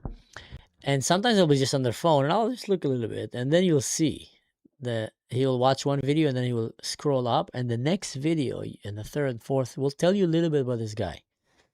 And you'll be surprised the amount of time that I saw so many extreme Islamist, anti-Semitic, racist, violent kind of algorithm on their feed, which tells you exactly what kind of content this guy is consuming when he's sitting in the bathroom. And you realize, okay, this guy is a jihadist. Just by looking into that. Just by kind of standing there and just having a look into his phone. And like, interesting algorithm choice. So, you do that too sometimes? Galethos, yeah. Show me what you're accusing the Jew and I show you what you are guilty of. Hey, Humri, that's true. Falcones is saying, a question. I'm interested if you're addressing a future live stream. If Hamas and other militant groups in PA were dismantled, how many Palestinians in Jeddah and Samaria and PA would want to be Israel? How many? So your question is, how many of them would want to come and live in Israel, or want to have peace with Israel, or want to have the Israeli life level of quality, like of the Israeli life? Like, maybe sharpen that question a little bit. If the PA when Abbas dies. So here is the problem. That, what will happen with the Palestinian Authority when Mahmoud Abbas will die. It's that I'll take you to Dubai. The Emir of Dubai came and said, if we will have democratic election today, Dubai will become a Muslim Brotherhood terrorist cell tomorrow. What does that tell you guys about the most moderate, inspiring Muslim country in the world that people say that are actually safer than Europe? People say that it just feels amazing there. What do you guys think that tells about it? It tells you that the default setting of Islamic countries is always going to be violent, terrorism, and anti-democracy, anti-West, anti-freedom. It's just a religion. And in order to make sure it doesn't fall to that, you will always need a very strong leader that will uphold a very strong system of laws and guidance, and will always be on top of the terrorist, religious, fanatic regimes, like organizations that are trying to destroy from within. And that is the problem also with Palestine, only way, way worse. Like Palestine, like the people in Palestine are extremists. It's the people in Palestine that went and celebrated October 7. It's the people in Palestine that went and spat at the body of Shani Luke and others. And when Douglas Murray was interviewed, and Piers Morgan was always, trying to kind of make it look like it's not as bad by telling him, yeah, but you can't come and say that this is all the Palestinians. We just saw different videos with different people. And Douglas Murray probably studied psychology, or at least, economy, or something that academia regarding to statistics. And one of the rules in academic statistic tools is that if you want to take a good sample of an experiment, the basic rule is you need to make 30 samples from 30 randomly picked people at random in different locations. Then you'll get like a very good sampling of that system. Because if you come and say, let's sample Israelis, and you just go to Mea Shearim, or you go to Lud, or you go to Ramallah, or Nazareth, or Tel Aviv, and you just sample and ask people there in the street, that experiment is not valid because you didn't really take a good sample. So you need to do it 30 groups of 30 people that all 30 were picked randomly. And then you'll get probably a much more balanced. And Douglas Murray answers him, yeah, but it was happening on multiple locations at random with hundreds of people. More than 30 locations. So statistically, using scientific statistical tools to measure how fanatic, radical, death cult mentality, vile mentality the Palestinians and the Gazans have, particularly the Gazans, but also the West Bank. They don't fall far behind. Is look at the level of celebrations that were happening in the streets immediately after they were all getting the images that some of us were exposed to. They got even more horrific images. They got live videos of Jewish women being raped in front of their boyfriends, gouging the eyes of the boyfriends before they execute them, camera with face recognition so they can call the family and then show them how they raped their daughter and execute. Like, imagine. And that things were shared with the Palestinians. Babies being torn to pieces, stabbed, gutted, burned alive, families burned in their beds. We all heard the one Palestinian that went and says, Yamma, Yamma, I killed 10 Jews with my own hands. Let me talk to my father. He's going to be proud of me. And then the fathers are proud. Let me talk to my uncle and then the mom. And they're all proud of him. Ya ibni, ya habibi. Like you would be proud of your son when he goes to university, graduates, or, have a child. They were so proud of him that he murdered innocent people. So at random, during October 7, we got a glimpse, a statistic gold mine of the average view in the Palestinian territory towards terrorism and murder and rape and crimes against humanity. And they were exhilarated, they were happy, they were celebrating. That's how vile that society is. It is what it is, guys. You like it or not, but that's the reality. Go and try to live there and you'll see what I'm talking about. So if Abbas goes right now, or any other Muslim leader in Palestinian territory, the chances someone's worse is going to come up, because the problem is from their homes. The problem is from their house, from their education, from their schools, from UNRWA, from the Muslim Brotherhood. So that's why I don't really have a lot of hope for them. Now, to answer your question, if they would want to move to Israel, it's the same thing like they want to move to Europe.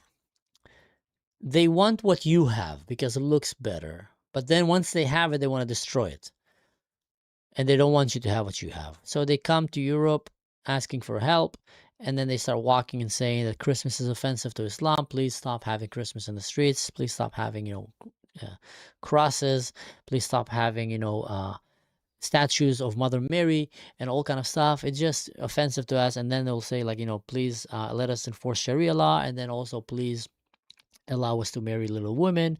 And then, oh, you don't want to allow us to marry, we're going to burn your city. And then they bring Sharia law and destroy that country.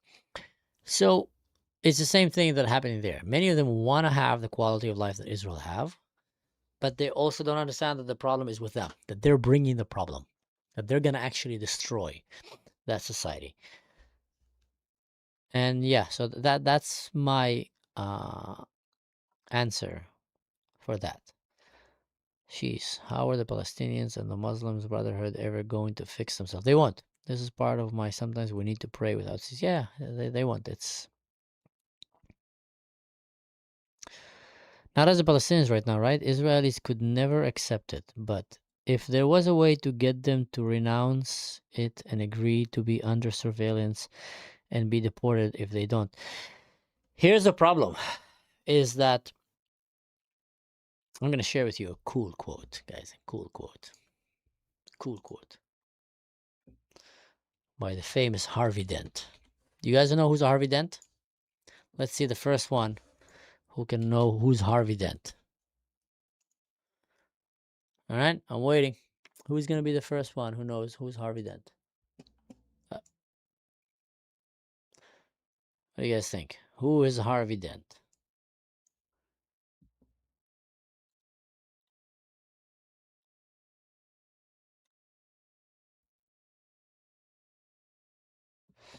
Yuvi's showing an interesting point here. He says, nothing to agree. My family's been removed from Iraq, 49. No right to return. Hence, they got no right to return, period. Falcon is asking, Palestinians are right now... Okay. Batman, yeah. Elvon. Come on.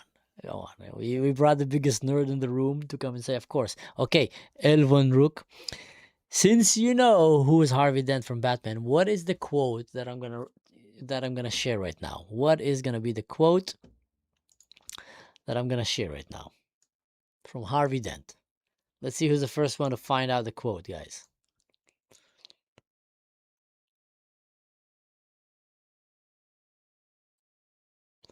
The two-faced guys with the coin from Batman. Yeah, that's true. That's true. Gallet House. Yep. All right, come on, give me the quote, guys. It's a famous quote, and that will help you understand the life of Israel in an Arab Muslim neighborhood. Live long enough to become the villain. Here we go. We got a winner, guys. We got a winner. The winner is Al-Humri. You live long enough to become the villain. Let me show you the quote. The quote goes like this.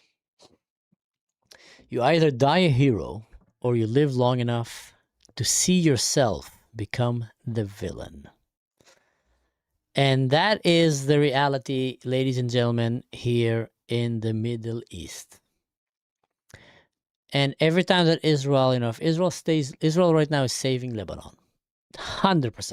Israel right now is the only one. Everybody's going to try to steal credit for that, but Israel is saving Lebanon from Hezbollah, from radical Islam. They can't save themselves.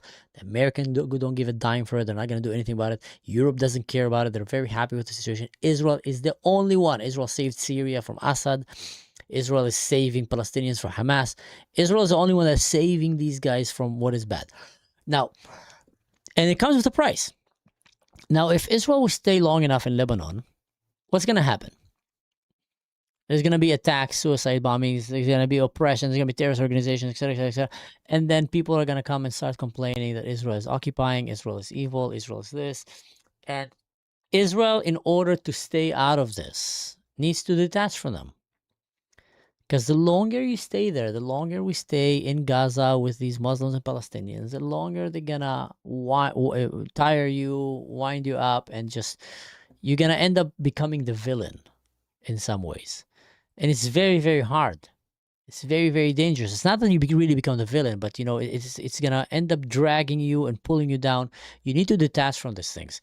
And I think that is the situation right now, that if you bring them to live in Israel, the Palestinians, are you going to give them democratical rights?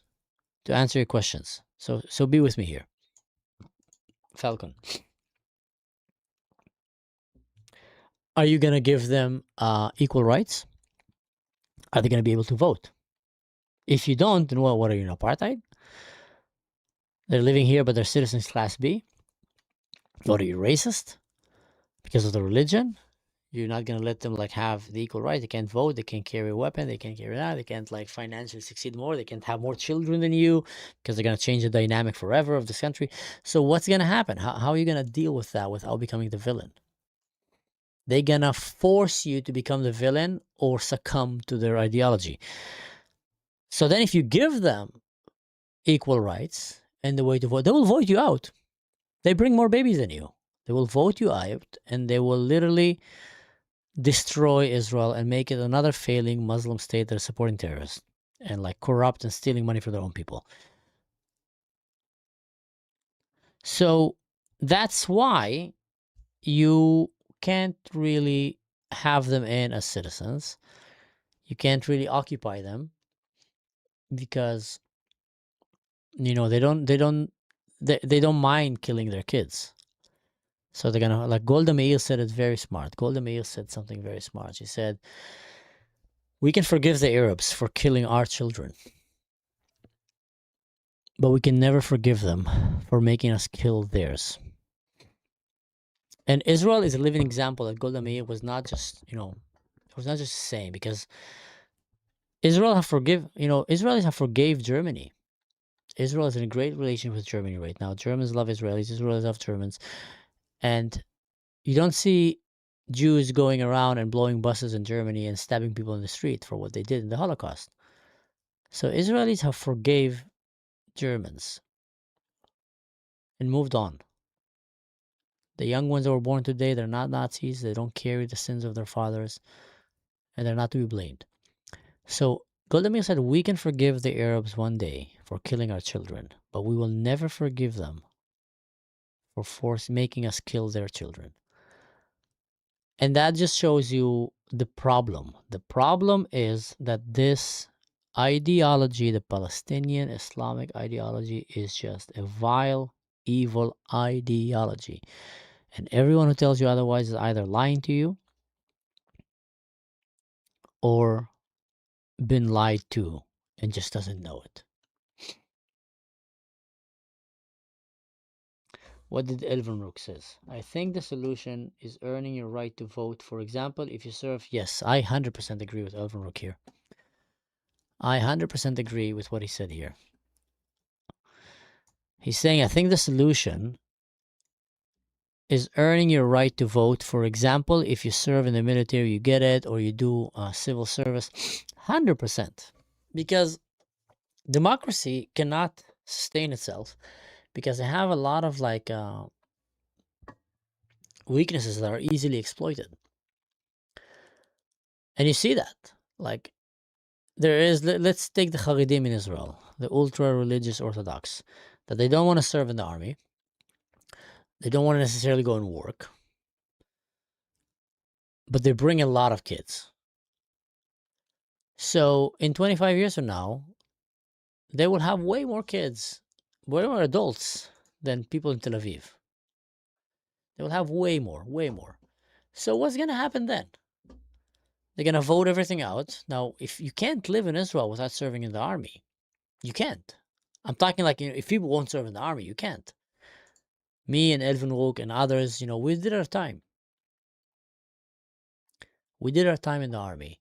And we gave our time to this country. And many before us did, and many after us did. And that's how we kept, the society working. So that's one example. If you're not contributing to that society, you're not adding value in terms of security, stability, culture, society, but like a real value, not just, I'm studying and praying. You can do that also when you're working. Then I think you should not be able to vote because you obviously are not willing to put the effort, walk the talk, put the mileage to go and help that society you're living in. Man, Elvin Rook is bombing today. He's saying this. He's igniting the nerd in me. By the way, the movie Starship Troopers, which is an awesome gem, by the way. Yes, one of the best gems. Like, such a good movie. If you played Helldiver, it's one-on-one based on Starship Troopers. Mentioned something brilliant with the difference between citizen and civilian. Great movie. Yeah. Let's find that clip. Let's find that clip. Let's find that clip.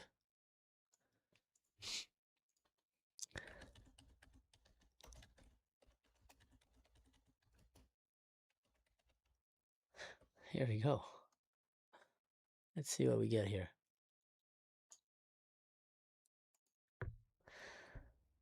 Oh, I thought that was in YouTube.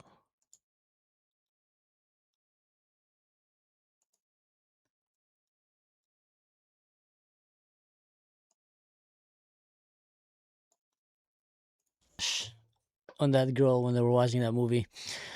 But that's a cool. It's a funny movie. It's half a parody, to be honest. It's half a parody. Like it's an action movie, but it's like super funny. And they have a lot of pearls and quotes there that are just fun. So thanks a lot, brother. She said that with a smile. It's creepy. Yeah, it's a funny movie. I Lieutenant Jan Riz. It's a good movie. It's a good movie. Starship Trooper is a good movie. There's a lot of memes about this movie. I'm not gonna say them here because I'm gonna get canceled. There's a lot of memes about this movie, and it's funny because you don't know if it's like a comedy or it's a serious movie or it's both. All the way through the movie is like, what is going on here? But it's such a good one. It's a movie that you can watch again and again. Like, I haven't watched it in a long time. Maybe I should. And then if you play the game Helldivers, you realize, okay, now I see they literally imitated and copied that movie 1-to-1. China will help Iran with the war against Trump. Not directly. They're not ready to go directly with a conflict with America because everybody lose. If China goes to war with America, everyone lose. Everyone. So there's no really incentive there. China's game is a long run. Their game is to destroy America without a single shot. And their weapon is TikTok and Mumdani. That's basically it in summarized. Yeah. All right, guys. Just wanted to say thank you so much for sticking around. Always a pleasure having you guys here answering the questions. Since we're here, I want to remind everyone again, if you haven't, go and check my Patreon, since Dora here reminded me that I'm not promoting myself. Go and check my Patreon where you can find practical financial ways to support the work that I'm doing so I can keep making videos for you. Contribution can be from $3 a month, which is like less than 1 cup of coffee per month, all the way to 5, 10, 15, 100, whatever you want. As much as you feel like, and not only me, by the way, also go and check other creators that you like. There's a lot of work and time that is placed into making these videos for you. And I would recommend that you if you have the means and you care about this, I'll give you an example. We're going to finish with that. I was in the UK and I met a young man there. And I met a little bit older guy, with family life, married and children. And they both approached me after, was talking there. And they came and told me, when the war started, I was standing with Israel. And I was advocating for Israel. I was making video and content, trying to share with the world, against all the lies. And then I got sued for being an Islamophobe. I got sued for spreading racism, hate speech, and etc. And I had to start hiring lawyers and spending money and losing work days. And I couldn't do this, so I literally stopped. Some actually fled Europe because of that. Many just dropped off because they said that the price is too heavy. We're alone here. The other side have created an army of trolls, of suicide keyboard bombers, and they just don't have nothing to lose. And they will sue you, and they will defame you, and they will lie about you. So our side, don't take it for granted, guys, that there is people that are doing what we're doing. It is literally the frontier of the digital warfare to reshape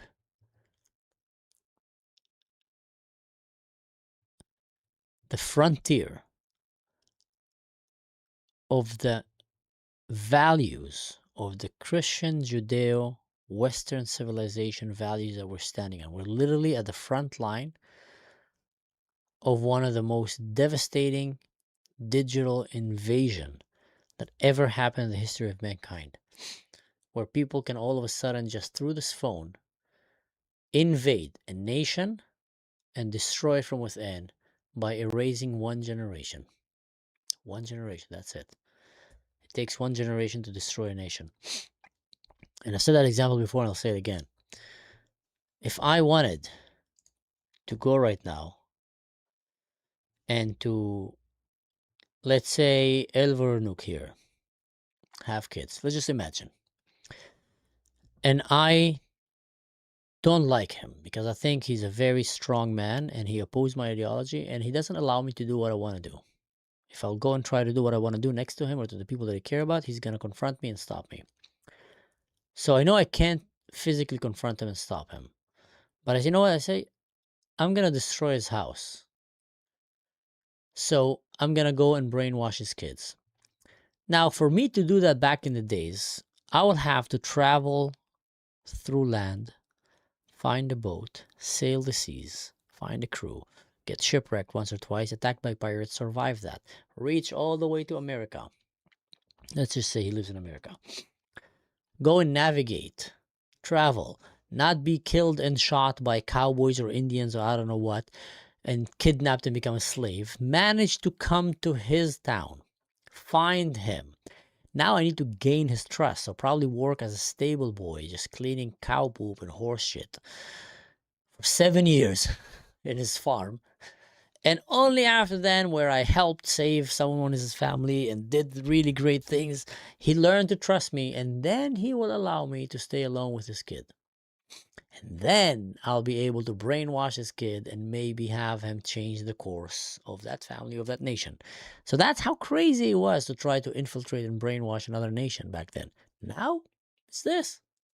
It's in their pocket. They spend more time on this than with you as a parent. So they get brainwashed by other countries who hate you so fast. So the people who are standing against that in the frontier of social media, I can assure you it's not the government. They're doing a terrible job at this. Israeli government, the American government, they're just doing a terrible, horrific job at it.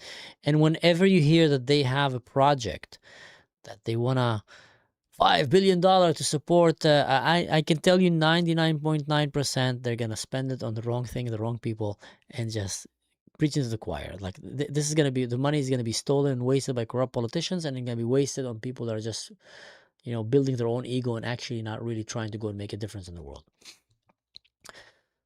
So when you find a content creator that you actually say, I like what he's doing, you need to have that in mind, that they're paying a very heavy price doing what they're doing, walking this path for so long with basically zero support behind them, if that's on the Israeli side. And that is when I come in and say, if you have content creators, not only me, that you say, you know what, I like what he's doing, I want to continue doing that, see how you can support them. 100%. See how you can support them, even with the smallest support. It will help them keep doing what they're doing. And that's all I had to say about that.